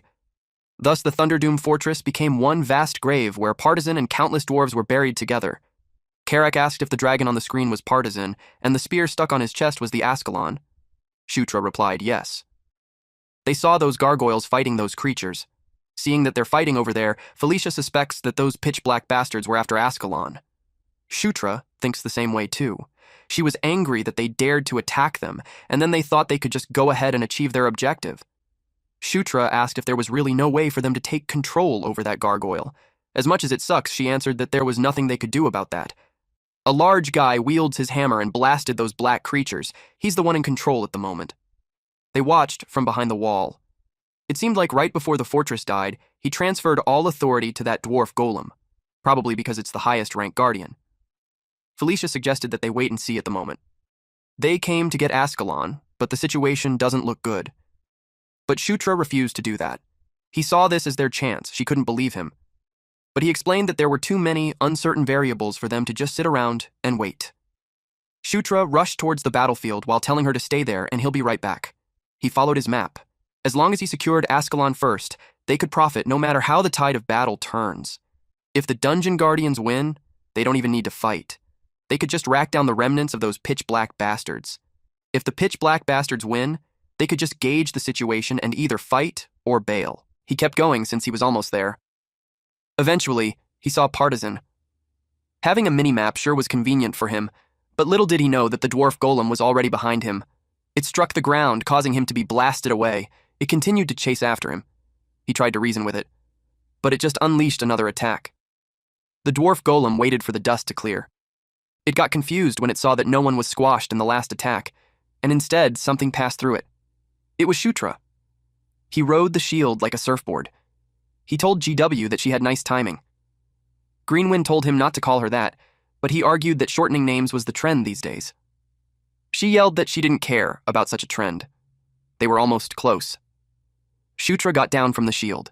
Being in front of it, he realized that it was more dazzling in person. It was the Dragon Slayer spear, Ascalon. He thought he already had it, but to his surprise, he couldn't pull it out. It was so heavy. That led him to dumping every remaining point into strength. And he tried pulling it out again with all his might while screaming loudly. The dwarf golem was alarmed at what he was doing. Shutra continued giving his all while screaming, and eventually he got it out. As soon as he did, a golden light shot up to the sky. It blinded the black creatures, while Felicia and the others had their jaws dropped. Even those watching from the screens were shocked. They didn't notice that there was a hooded person nearby. Ascalon is a masterpiece of the Dragon Slayer series. It was a gigantic lance that destroyed the heart of Black Dragon Partisan. It was imbued with the grudge, determination, and rage of all the dwarves who dwelt in the Thunderdoom fortress.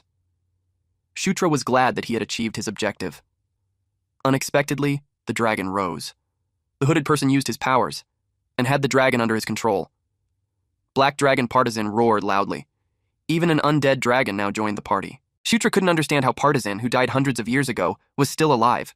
He saw the hooded man, and he wondered who that was. Suddenly, he was falling, since the dragon flew, and it gathered energy in its mouth. Shutra realized that it could be the work of the purple death energy. Partisan unleashed a powerful attack, which hit all the pitch-black creatures and made the ground crack. Shutra used the white suri to defend himself. He wondered what was happening. He couldn't understand why the purple death energy was coming from Partisan. He was startled when he saw the dwarf golem close to him. Unexpectedly, it just went past him. Its target was Partisan. It hit it with its hammer. Shutra was now even more confused. He had no idea why they were fighting among themselves. Felicia, Karak, and Karma rushed towards Shutra. She asked him what happened when the dragon was supposed to be dead. He suspected that someone revived Partisan with some kind of sorcery. She asked who and why, but he had no idea either. The only thing Shutra was certain of is that it was the same purple death energy that they encountered back on the Engel Plains. It wasn't the time for them to be idle around. They had to kill it fast while it was still incomplete. Felicia could feel that its mana was unstable, but still, she had no clue how they could take it down. He told her that since it was a zombie dragon, there would have to be a core that controls the flow of mana. And if they destroy that core... Before Shutra could finish his sentence, the dragon was about to release a powerful attack. Shutra knew it was bad. He told everyone that a dragon's breath was coming, so they had to get out of the way. The attack was so powerful that it obliterated everything in its way. It even shot out of the fortress, leaving a hole through several layers of wall. It had also destroyed the ground on its path. Seeing that kind of damage, Karak, Karam, Felicia, and Shutra were glad to have evaded it. Karak was left stunned, especially when he was under the impression that it was incomplete based on what Shutra said. Shutra apologized and admitted that he didn't think it would be that strong either. He knew they're in a bad situation, since the longer they dragged this out, the stronger it would get. He tried his best to think on how they were supposed to defeat that. When suddenly, Ascalon glowed brightly. A swirl of golden text wrapped around it and around the dragon until its blade became Shutra's hand. With that, Shutra's right hand became like a drill. They were surprised when the shape of Ascalon changed. Shutra asked Felicia if she could draw Partizan's attention for a second, since he had a feeling he could put an end to it. The dragon was alerted. When it got hit with several fireballs simultaneously, Felicia called more flames to continue to rain fireballs on it. It made the dragon roar angrily, while Shutra sneaked behind it. He could feel Ascalon's will, so he believes that if he could just get one shot, he'd be able to finish it. But he didn't expect that the dragon would use its tail to hit him, and that sent him to the opposite side of the room. Felicia and Karak rushed towards him. It made him annoyed. Now he wondered if he was rash. The dragon attacked him again, causing the ground to crack.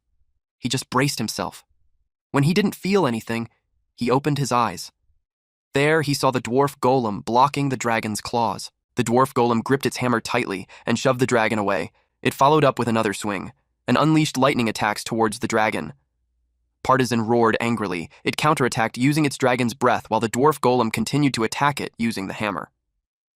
Green Wind asked Shutra if he's all right. Felicia reached his side too. She healed him while scolding him. He told her that he could put an end to it, but he ended up getting hurt. He admits that he had no excuse for that. She suggested that they pull back since the dragon wasn't something they could handle. But despite his state, Shutra believed that they could still make it. She yelled at him to stop being stubborn, especially in his condition. He acknowledged that he rushed earlier. He told her that the more urgent it was, the more that they couldn't go back. He requested her assistance again. He promised that he won't make any mistakes this time. She was about to say something, but he already returned to the fight. He rode the shield like a surfboard and got into the middle of the battle. He planned to circle around it so it won't notice them. Green Wind followed his order. Partizan broke the dwarf golem's arm and then prepared to unleash another dragon's breath. The dwarf golem took a direct hit and its body was obliterated. Just right after that, the dragon was attacked. Felicia called her flames again and made an explosion. Even while burning, the dragon noticed something flew past it. Shutra flew to it at different angles to continuously hit it. He circled around it to gain some momentum. Partizan was starting to get annoyed. It prepared another dragon's breath. Green Wind deemed that it was the perfect time. The dragon got distracted. Shutra came from a different side and used dragon blood. So while the dragon was looking up at the shield, he was charging towards it from below. Shutra knew he didn't have to rush, and he had to be careful since he only has one chance. The dragon started to take notice of him. Shutra imitated what Tiny Spark did a long time ago. In that one chance that they got, a violent burst of power erupted from below, ripping straight through the dragon's body. The beast roared in agony as the overwhelming force shattered it from the inside. This attack was called Gigantic Piston. Felicia was left in awe when she saw that Shutra had really done it. Partizan fell. The system notified Shutra that he had defeated the zombie dragon Partizan, and that boosted his level. He was happy to have wielded the Dragon Slayer spear, Ascalon's power. He also earned the title Dragon Slayer. The mysterious man spoke to him and expressed that he couldn't believe Shutra actually took that thing down. It startled him. This mysterious person wondered if it was his miscalculation, since it wasn't the second prince who came. Shutra knew that he's the one who revived Partizan earlier. This mysterious guy told him that it didn't matter. He raised his spear covered in blue flames, and unleashed that flame toward Shutra to clean up whatever was left. Shutra was caught off guard. Blue flames surged like a raging tide, slamming into the fortress and tearing its walls apart. Stone and steel were swallowed whole as the structure collapsed under the overwhelming power. Despite this, Shutra stood calmly in the ruins. With the dust around, he could only open his left eye to check what just happened. When the smoke and dust settled, he could now see clearly, but he was still left confused because the attack suddenly vanished. Then it was revealed that the mysterious man was cut in half. To his surprise, the man fell. Shutra was left confused. Out of the blue, someone showed up and said that he came at the right time. Shutra's eyes widened when he saw him. He recognized that it was the Sword Lord. This man smiled at him and greeted him, the ninth prince, the final bulwark that protected the sanctuary of Asura, the master of the demon king Mitra. Sword Lord Ishigard was a being in Night Saga comparable to an elder dragon. He was a powerful and extraordinary figure, but he existed only in the background story, so there was no chance to encounter him in the actual story. He's a being that existed merely as a background, even when Zephyr Ragnaros became the demon king, and even when Locke invaded the demon realm, he never revealed himself. Basically, he's a powerhouse of a Night Saga that's shrouded in mystery. He's a monster whom even the Demon King had to seek teachings from. Sword Lord Ishugard commented that the sixth princess had grown a lot. He suddenly lifted her up in the air and told her that when he had seen her before, she was just a tiny little brat. Embarrassed, she screamed at him to put her down. He was amused with her reaction and teased her even more, saying that she's throwing a tantrum, making her a child after all. Shutra couldn't believe that this Sword Lord Ishugard was standing in front of him. Meanwhile, Felicia was left annoyed and embarrassed. Then, he asked the ninth prince if he liked his gift. Shutra realized that he was talking about the dragon hide. He replied yes and thanked him. Because of it, he was able to make some good equipment. He didn't realize that some monsters were behind him while he was talking. A bright light caught our boy's attention. Then, he was surprised when it suddenly emits a surge of power. Several explosions followed. Karak asked why they were exploding. Shutra also doesn't have any idea. He suggested getting away first. The guy earlier glowed, and he exploded. Only ruins were left. Luckily, Ishugard created a barrier. He asked if everyone was all right. Shutra replied yes, thanks to him. Felicia couldn't understand the explosion out of nowhere. It made her wonder what their objective truly was. Shutra remembered the guy mentioned the second prince, and he finds it strange. Ascalon wasn't the objective since the guy didn't even seem interested in it, so it made him wonder what they were after. Then it clicked. Our MC's expression became serious. He revealed to Felicia that their target could be the second prince. That shocked and confused her. She asked why he suddenly said that. He shared that the guy holding the spear said that they watched because the second prince didn't come.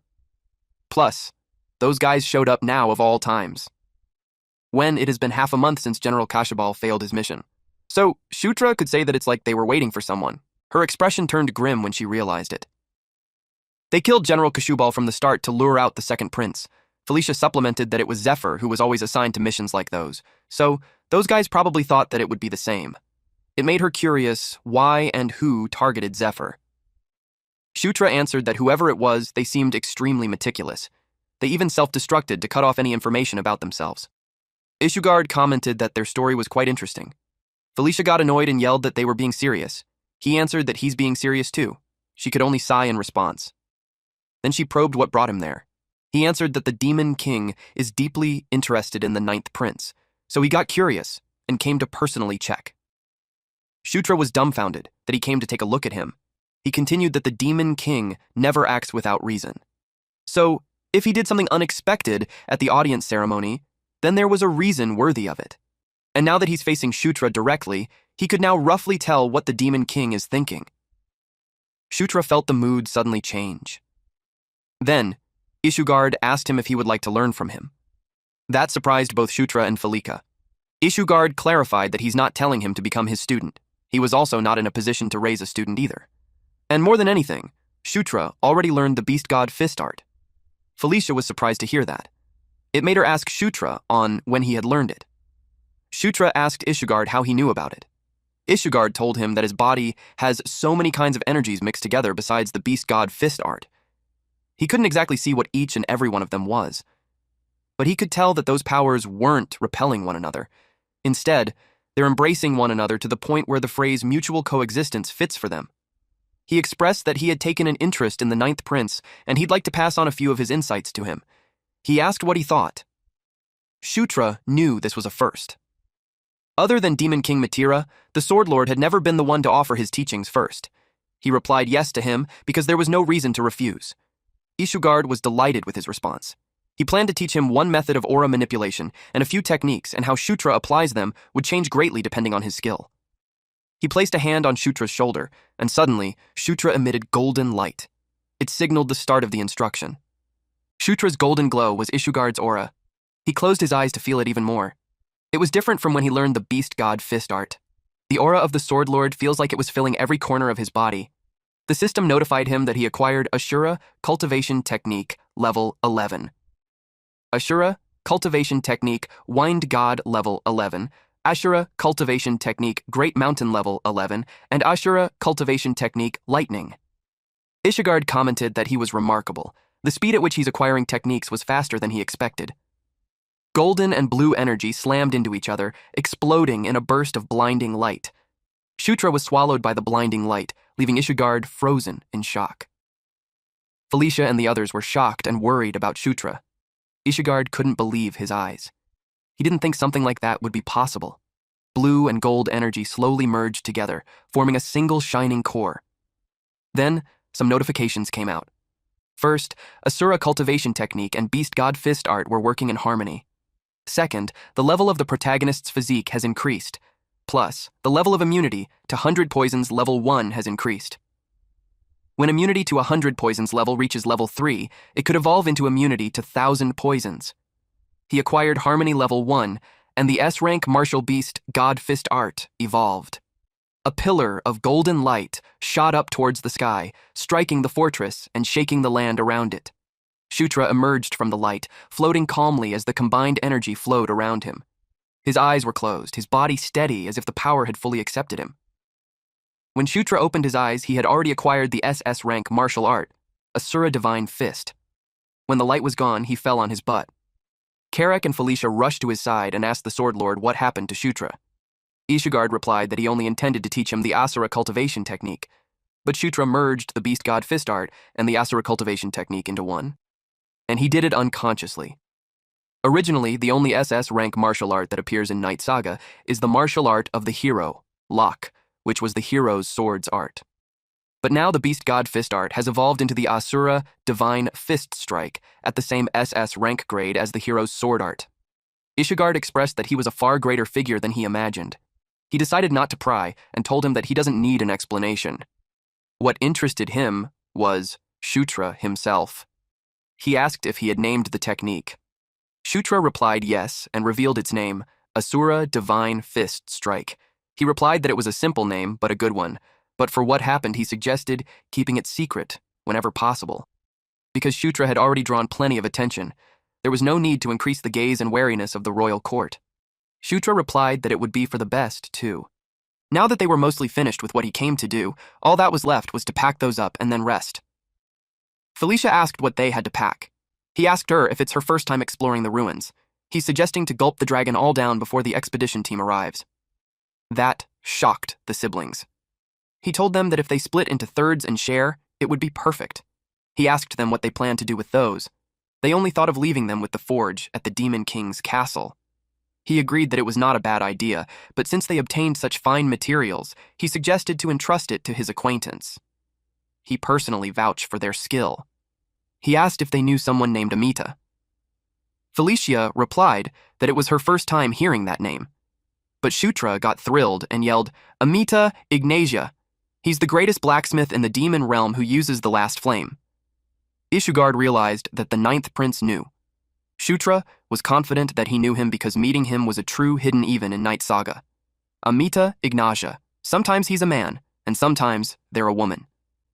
There were rumors that they were a shape-shifting mage who could transform freely, and also rumors that Amita wasn't an individual at all, but a name shared by a clan or a group. Meeting Amita was literally being super lucky, even if he only managed to meet them 3 times over 10 full clears. Ishigard was glad that he didn't have to bother explaining. He planned to tell him where they had been staying lately. That made Shutra happy.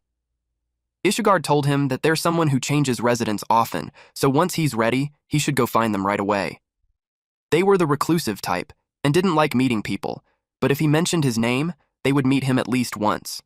Shutra was glad that not only did he obtain SS rank martial art, he even got Amita's whereabouts. He ended up with an incredible haul in such a short time. They eventually descended a staircase. After resting, they thoroughly searched the treasure vault. And the next place they headed to was the archives, which Felicia insisted that they absolutely had to stop by. Shutra started coughing because there was too much dust in there. She challenged his thought by asking if he meant that his curiosity loses to mere dust. Karek responded that in the first place, the ninth prince doesn't have even a shred of curiosity about dwarf culture. They reached the room. Felcia's eyes sparkled as she shows Delia, the black-haired elf, a book. She was thrilled that the records were kept well. She acknowledged how meticulous the dwarves are. Shutra watched her have the time of her life. Delia brought more books while Karek slept in the center of the hall. Shutra looked around and got curious on how old the archive room was. He saw that they even preserved records on a stone tablet. One tablet fell. He picked it up. The picture on the tablet showed some people, led by a woman meeting some dragons. To Shutra, it looked familiar. He was able to recognize Einkel and Enkidu, and on the other side were the 6 elder dragons. He checked the opposite side. He recognized the woman. It was the one who told him to conquer, that all would kneel before him. It made him nervous. It was conquest. He wondered why that woman was there. Shutra was confused why the woman was there when it should be a painting more than 1,000 years old. There were 4 people and 6 dragons. It made him curious on what kind of connection they could possibly have to be gathered in one place. Green Wind suddenly appeared upside down, which startled him. She asked what got him so serious. He asked where she suddenly came from. She wanted him to follow her because she had done something praiseworthy. Shutra stood by the table, calmly checking the book. He was surprised at what it was. Green Wind was proud to show him the book. It was a record about the elder dragons. The elder dragons each had a nickname that suited their personality traits. Enkidu, who possessed the power of destruction, was a tyrant. Enkel, who was benevolent to all, was a gentle mother. Qian, wise and thoughtful, was a sage. And Kaltine, fierce and intense, was a warrior. However, unlike his trait of being fierce, he was closer to ice than fire. He's like a cold flame. He's a silent warrior who does not draw his sword easily. But once he does, his ferocity would burn the world to ash. He noticed that the records were mainly about Kaltine. Things like the legend of Kaltine or the location of his lair. Something caught his attention. He saw something marked on the map. It was the location of the Lake of the Sun. He never imagined that an elder dragon with a fire attribute would have its lair under a lake. Now he understood why the veterans couldn't find it. Green Wind became impatient that he's not praising her yet. And then he realized something about the place. It was close to Amita's residence, which the Sword Lord told them about. He said they were staying near Spider Forest. It was close to the Lycanthrope region, too. He was already thinking of finding Caitlin and Chris on the way, so it worked perfectly. He pats Green Wind on the forehead and praises her for doing well. It made her happy. Now his plans were to meet Amita, then obtain the armament of the elder dragon Kaltine. If things go well, the next leg of the journey would be a complete gift set for him. They stayed 4 days at the Thunderdoom Fortress. Felicia's passion was beyond impressive. Shutra finds it astonishing since right up until the day before they left, she never showed a hint of fatigue staying in the archives. He also spent most of his time in the archives, searching for information about the elder dragons. But unfortunately, he couldn't find information on any dragons other than Kaltine. Still, there was one small consolation. Karak had grown stronger. He used the promotion of the king's knights and asked him if he felt stronger. He replied yes, and punched the air to demonstrate. Karak also expressed that all the hard work he had put him through paid off. Knight Captain Karak rank was barracks commander. The next morning, a new mission plan sent by Felicia arrived at the Demon King's castle. A report was also delivered, stating that there was a high possibility General Kashubal's death itself had been a trap meant to lure out Zephyr. The sun was high in the sky. Shutra was ready to depart, but Felicia told him to wait. She suggested looking around a little more before they go. There was still a ton that she hadn't seen yet. He refused her since the Sword Lord said they have to find Amita quickly before they disappear. They didn't have much time, so he urged her to get in the carriage. When everyone was inside, he told Karak, who took on the role of a coachman, that they could go. And so they left. While on the ride, Shutra looked back and realized that there were plenty of dangerous moments, but this was a mission where they gained even more than they risked. He's looking forward to seeing how Caitlin reacts when she sees the Asura Divine Fist strike. He wanted to see it soon. 3 days later. A new expedition party was formed to investigate traces of those who had targeted Zephyr. He stepped up to take command. Zephyr went to the archives room. In there, he saw the stone tablet that Shutra had previously picked up. He recognized famine. There was death, too. And war. But he had no idea who the woman in front was. This was the woman whom Shutra identified as Conquest. Meanwhile, in a volcano, a dragon and a woman met. The dragon told her to begin. She was addressed as Knight of Conquest. It was also the same warrior that appeared on our MC's dream, if you guys could remember. Back to our MC, he fired an arrow. Only a small fire came out of his hand, and it switched direction and burned him. Karak expressed that he had never seen training like that before in his life. He was worried that Shutra would mess up his body doing that. Felicia answered that surprisingly, he's completely fine. Shutra healed the burn on his body. His fire arrow level, heal, and proficiency in mana control all had increased. Shutra was panting, but he looked excited. He tried it one more time. Karak commented that no matter how he looked at it, it didn't seem normal. But since his ability in magic was improving, Felicia suggested leaving him alone for now. They trained at night and traveled during the day. Their destination was the Spider Forest where Amita Ignatia was. To reach there as quickly as possible, they were cutting across lycanthrope territory. Suddenly, they were told to stop. The road was currently closed to traffic. Carrick asked what was going on. They were told that it was the official business of the lycanthrope royal family, so they were told to withdraw. An official business of the lycanthrope royal family in the middle of nowhere seemed strange to Felicia. The guard once again told them to withdraw. She told the guard that she had enough and opened the road as she wanted to talk to whoever's in charge.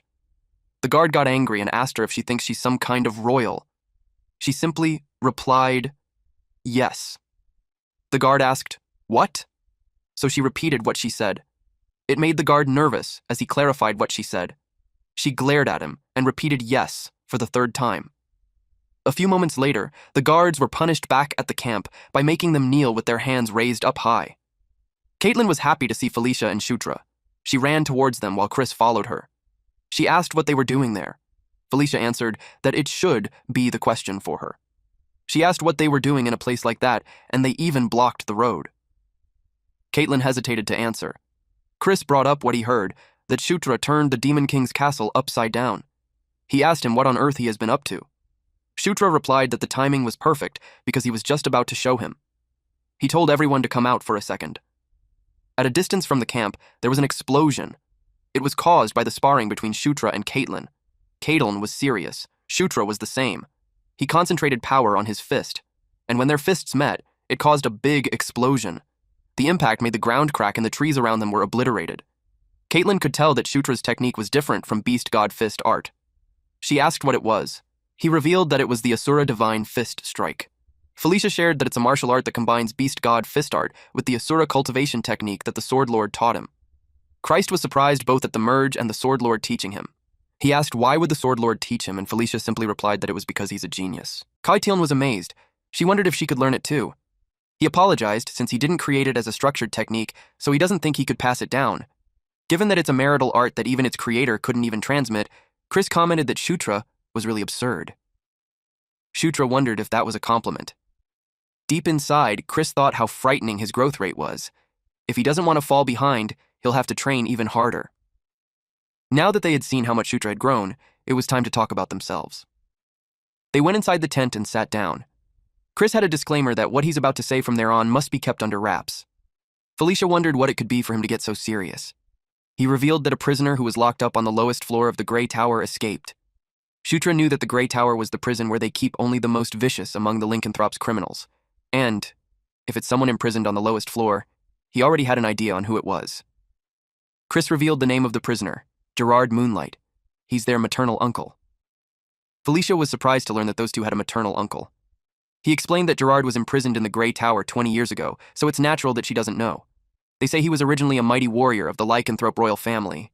If he hadn't gone insane, the throne would have gone to him instead of their mother. He pursued strength without end.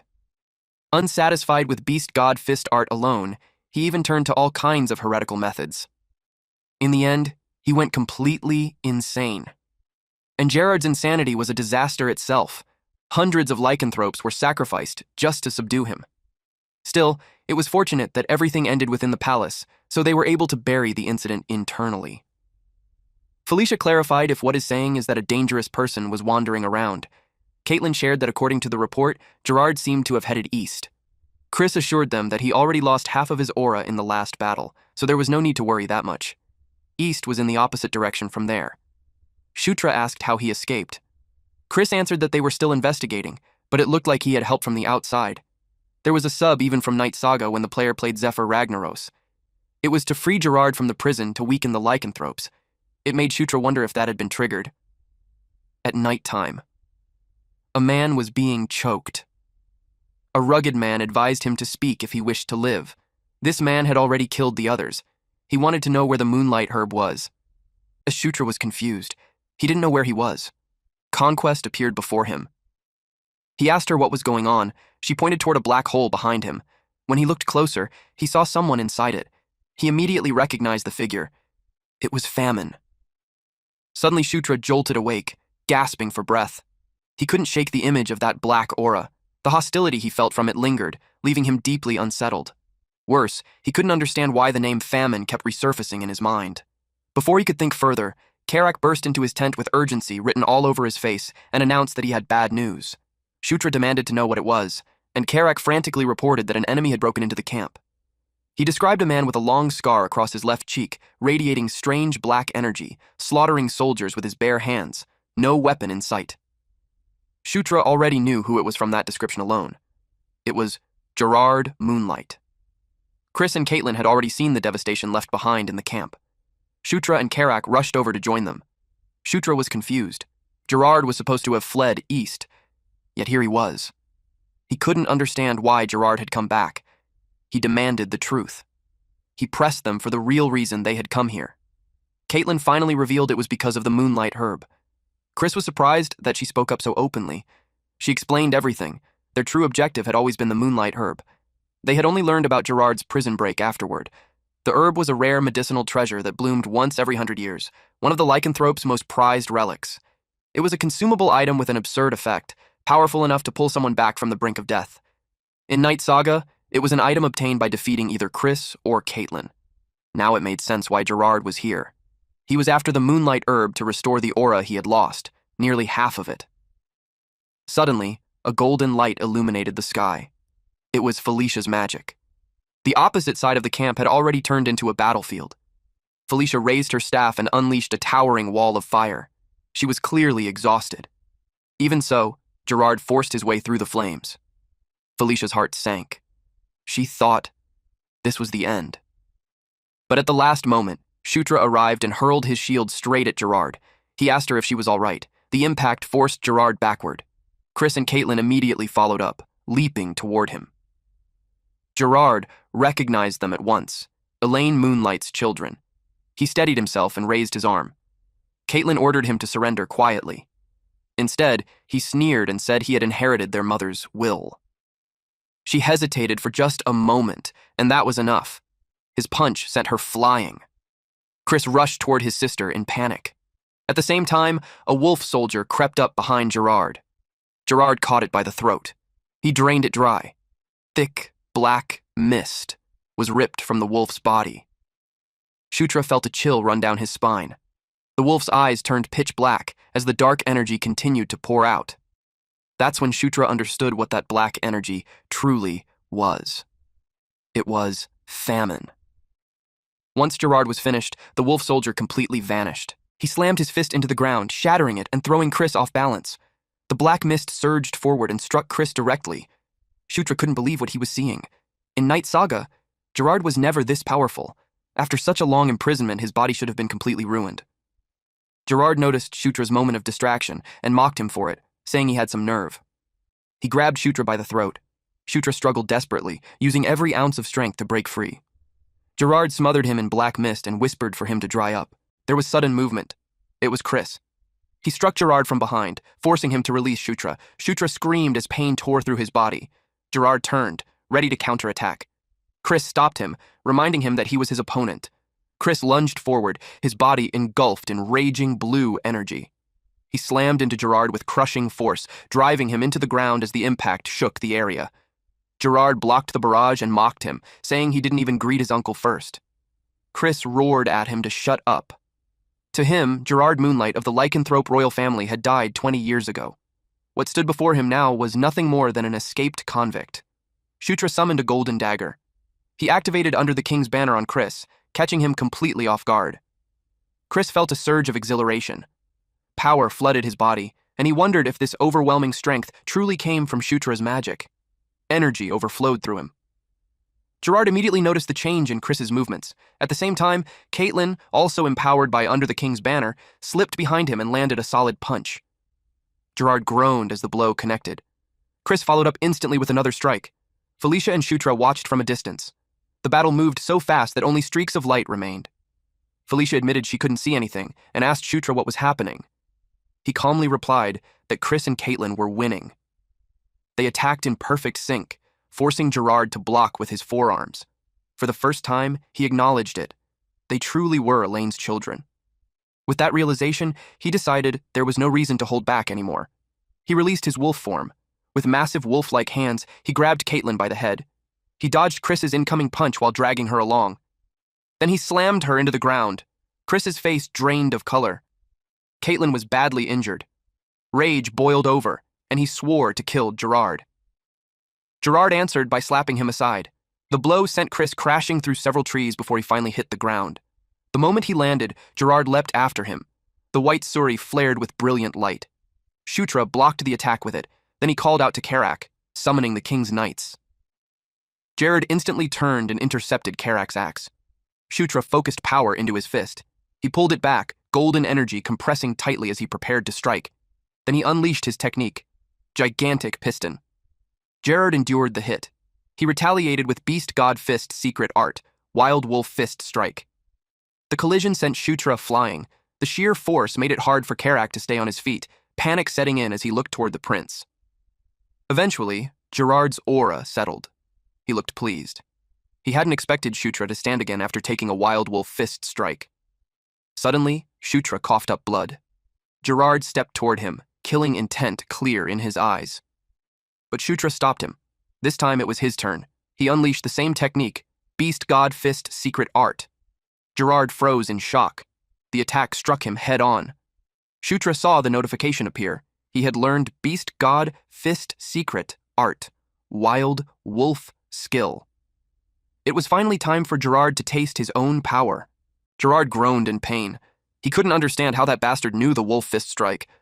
Shutra drew his fist back once more. He struck again, this time with Fist of Explosion. The searing heat made Gerard growl. He retaliated immediately. Shutra was sent flying backward. He clicked his tongue in frustration. He had been aiming to blow Gerard's head off. Gerard released a surge of black mist. The mist locked onto Shutra. Shutra summoned the white suri just before the black mist detonated. His only reaction was, "What the hell?" When the smoke cleared, Gerard was gone. Shutra wondered if he had escaped. The system notified him that his level had increased. He let out a breath of relief. At least the immediate threat was over. He asked Felicia how Caitlin was doing. Felicia's expression darkened as she told him the situation was bad. The injuries were far too severe. At this rate, she didn't think magic alone would be enough to save her. Suddenly, Shutra groaned and clutched his chest. Felicia rushed to his side, alarmed. Despite the pain tearing through him, his thoughts stayed on Caitlin. Even though her external wounds had healed, the inside of her body was completely ruined. He suspected she had pushed herself too far, drawing out aura. Seeing his condition worsen, Felicia asked what was wrong. He brushed it off, telling her he would recover with some rest, and urged her to focus on Caitlin instead. Chris appeared, holding a box, and told Felicia to use it on both Shutra and Caitlin. She asked what it was. When she opened the box, she froze. Inside was a single flower. It was the moonlight herb. Felicia laid them side by side, placing the box between them. She began her work while Chris and Karak stood guard. She carefully took the moonlight herb from the box and split it in half. She placed one portion above each of them. The fragments dissolved and entered their mouths. Caitlin's body began to glow brilliantly. Felicia frowned in confusion. That confusion instantly turned to panic when Shutra's body started to levitate. Chris had never witnessed anything like this, but he remembered the legend surrounding the moonlight herb. Long ago, the one known as the Primordial Wolf King gathered the scattered lycanthrope clans and united them into a single nation. One day, a ferocious red dragon named Castion invaded their territory. The battle raged for 7 days, ending only when the Wolf King slew the dragon and claimed victory. But the endless fighting had taken its toll. His entire herd was destroyed, and death soon followed. In that desperate moment, the Wolf King encountered a pure white flower. Trusting his instincts, he consumed it. The flower, which held moonlight itself, became his new heart. With a heart forged from moon essence, the Wolf King declared that his life was bound to moonlight and took the surname Moonlight. It was said he protected the kingdom for an unfathomable number of generations. However, that miracle happened only once. For generations afterward, lycanthropes consumed the same flower, yet none could withstand the moonlight as the Wolf King had. No one else ever obtained a new heart. That was the legend of the moonlight herb. And now, that legend was unfolding right before Chris's eyes. It was happening to Shutra, a being of an entirely different race. Shutra's chest glowed intensely, and a pillar of light shot into the night sky. The system notified him that protagonist setting adjustment had strengthened the enchanted encounter. His protagonist's physique reacted to the moonlight herb. He now possessed 2 hearts, which meant 2 starting points. Eventually, Shutra opened his eyes, greeted by a radiant golden light. Caitlin was lying beside him. Startled and embarrassed, he immediately sat up. Still disoriented, he scanned his surroundings and realized they were in an elegant bedroom. Then, there was a knock at the door. Several soldiers entered. They escorted an imposing woman forward. She asked Shutra if he had slept comfortably. She addressed him as the ninth prince, Shutra Ignas. He recognized her face instantly. He had seen it countless times in the game.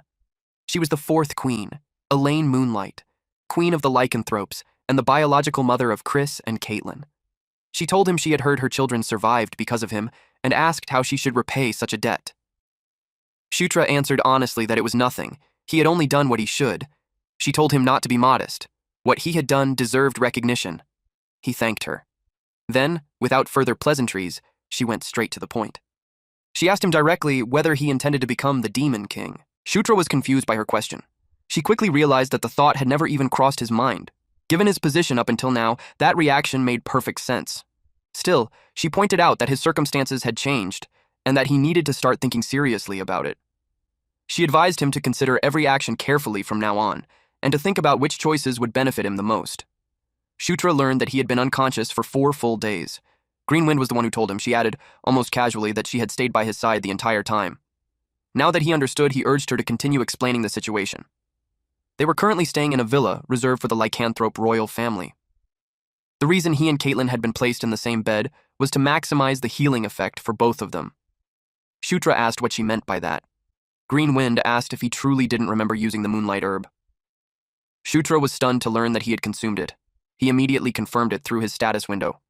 He could also feel something new, an unfamiliar power layered over his existing aura. It felt as if a second heart of aura had formed. Greenwind explained that Chris had told her the closer the two of them were, the more his life force would activate. If he tried holding Caitlin's hand, he would understand. So he did. Power surged through his body in an instant. The sensation overwhelmed him. Greenwind told him that thanks to the moonlight herb, the two of them were now connected, just like he was with her. Later, in the hallway, Shutra learned that no one knew whether Gerard was alive or dead. Chris explained that there had been casualties during the pursuit. They had found Gerard's lower body, as well as part of his upper body. Even so, he intended to keep searching until he was absolutely certain Gerard was dead. Shutra agreed. It was the safest course. Then Chris brought up what he had heard, that his mother had made Shutra an offer. Shutra immediately understood he meant the question about becoming the Demon King. Chris admitted that while he himself was strong, he wasn't overwhelmingly so. At best, he was only around Sylvan's level. Even after nearly 10 years, he still couldn't close the gap with the first prince, Baikal. As for the second prince, who could only be described as a monster, the difference was so vast there was no point in comparing them. But he believed Shutra could catch up to both of them, and even surpass them to become the Demon King. Shutra was taken completely off guard. Chris continued, explaining that unlike him, Shutra could earn the support of other races. On top of that, he had the backing of the Sword Lord. And if his public achievements continued to stack up, even the Gandharvas, who were currently imprisoned, might be granted amnesty. That was when Shutra finally realized why he hadn't seen a single Gandharva until now. He couldn't help but wonder what they had done to deserve such confinement. Chris clarified that he wasn't telling him to make a decision immediately.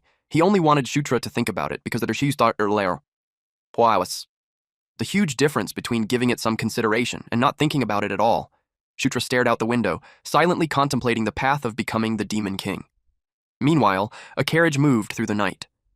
Ludwig Moonlight, captain of the Bloodwolf squad, asked Her Majesty Elaine whether she truly believed the ninth prince had the potential to become the Demon King. She replied that the Demon King always acted with purpose. There was never a reasonless action. She was certain he wasn't the type to do something as spontaneous as intervening twice, especially at an audience ceremony, without a deeper motive. She suspected he had seen something in the ninth prince that everyone else had overlooked. After all, they were father and son. Ludwig admitted that he didn't quite understand what made the situation so drastic. Elaine simply called him naive. She explained that to the Demon King, even if his own son killed him and inherited the throne, he would rejoice, because it would mean a Demon King stronger than himself had been born. That was the kind of man he was. Of course, it was a dangerous gamble. But it was also true that a future where the ninth prince became the Demon King was the best possible outcome for them. Ludwig finally understood. In the demon world, strength ruled above all else. Everything flowed according to the will of the strongest. Elaine admitted that it unsettled her, and yet, at the same time, She found herself liking it. That night, wolf soldiers continued their search. In Gerard's condition, he couldn't have gone far. One of the wolves noticed something. They found him. A voice spoke to Gerard, telling him that he must have had enough time to sort out his thoughts.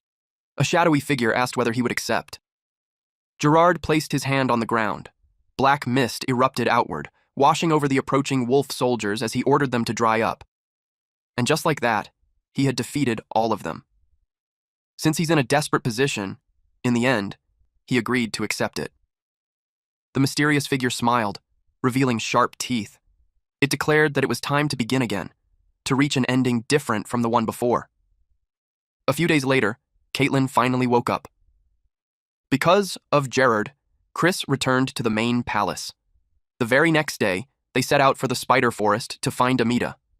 A man named Robin guided them. He told them that once they reached the twin bridges ahead, they would need to dismount and proceed on foot. Robin was a boar lycanthrope introduced by Chris before their departure. Shutra asked him what the spider forest was like, whether he had been there before. Robin replied that he had visited once about half a year ago and that it had been quiet, just as expected. According to him, it was a peaceful place, so peaceful that there weren't even wild beasts or monsters. To Shutra, that sense of peace felt wrong. It was the first time he had experienced calm in a long while. When they finally reached the forest, they were met with bones scattered everywhere. Robin asked what could have happened. Shutra wasn't surprised. He already knew this place wouldn't be peaceful. He just wondered what kind of trouble awaited them this time. The group stood spread out in a forest clearing, all facing the same direction with their guards up. Broken branches and scattered bones covered the ground. Green Wind could sense the presence of the forest's guardian spirit, but its power had become extremely weak. Because of that, the spirits were afraid the guardian spirit of the spider forest might soon disappear. Shutra asked Robin if the spider forest had a guardian spirit. Robin replied that old stories spoke of one, a legend about a gigantic spider living at the heart of the forest. Shutra fell into thought. Then he instructed Karam to inform the lycanthropes about what was happening. She immediately hurried off. Green Wind sensed powerful magic at the center of the forest, and that magic had been destroyed. She knew something terrible was about to happen to the forest. Night fell, and they set up camp. Shutra relayed what Green Wind had told him. The guardian spirit's energy was weakening. He asked what would happen if the guardian spirit disappeared. Felicia explained that there were two ways a guardian spirit could vanish. One was if the guardian spirit itself was destroyed. The other was if the source it existed to protect disappeared. In other words, when the origin that manifested the guardian spirit was lost. Even though Green Wind looked small, she was a guardian spirit of fairly high rank. Even if her source disappeared, she would weaken, but she likely wouldn't be destroyed. Most guardian spirits, however, vanished alongside their source once it was destroyed. That was usually the case with the artificial guardian spirits he encountered in dungeons or ruins. Simply put, the reason the spider forest's guardian spirit had weakened was because its source had taken damage. Felicia suddenly paused, distracted by something in the sky. She noticed that the moon's color looked strange. They were startled when Caitlin suddenly attacked. Shutra reacted instantly and subdued her. He demanded to know what had gotten into her. He shook her, calling out, forcing her to snap out of it. To their shock, the other lycanthropes also began acting strangely. This time, Karak was their target. He panicked, shouting at them, asking what was wrong. He tried to make them remember who he was. Felicia released a burst of blinding light. That momentarily stopped the lycans from attacking. Even she didn't understand what was happening.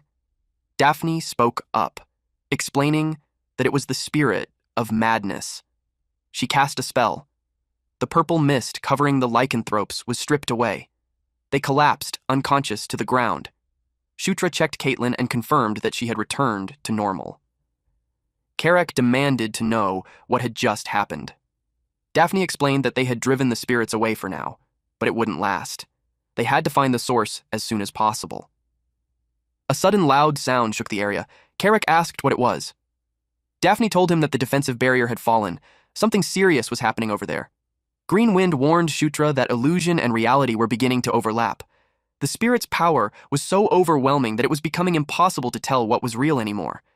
Shutra could only curse under his breath. Out of nowhere, monsters emerged. He ordered everyone to prepare. For now, all they could do was fight. He smashed a charging bear with Fist of Explosion. Karak and Delia pushed back the encroaching monsters. Felicia unleashed magic that struck multiple enemies at once. Everyone was locked in battle. There were too many monsters. Shutra called out to Green Wind, shortening her name to GW, and told her to get airborne and report what she saw. She complained that her name wasn't GW, but still went anyway. She shot upward. Green Wind leapt into the air, her body glowing green, just as a blue beam erupted from the ground below. The collision of energies illuminated the night sky, and standing before that beam was a massive figure. She froze. It looked like a giant. The ground trembled. Shutra wondered what kind of problem this was now. Karak shouted that it looked like even more were coming. Then, without warning, the monsters retreated. Everyone stared in confusion as they withdrew, but relief followed quickly. Shutra sensed something approaching. He demanded to know who was there. Something struck Karak in the head. As it rolled across the ground, Shutra stared in disbelief. It was a raccoon. The raccoon stood up and spoke, clearly offended. It demanded to know if Shutra couldn't see how incredible it was. Daphne, Shutra, and Karak all froze, jaws dropping. The raccoon puffed out its chest and shouted that his name was Amida. He was the artisan who protected the last flame. All right, that's it for today's story. If you want the weekly chapter updates for this series, those will now be uploaded on my second channel, Manhwa Updater. So if you don't want to miss what happens next, make sure to check it out and join the update gang. Thanks for watching, stay cool, stay awesome, and I'll see you in the next one.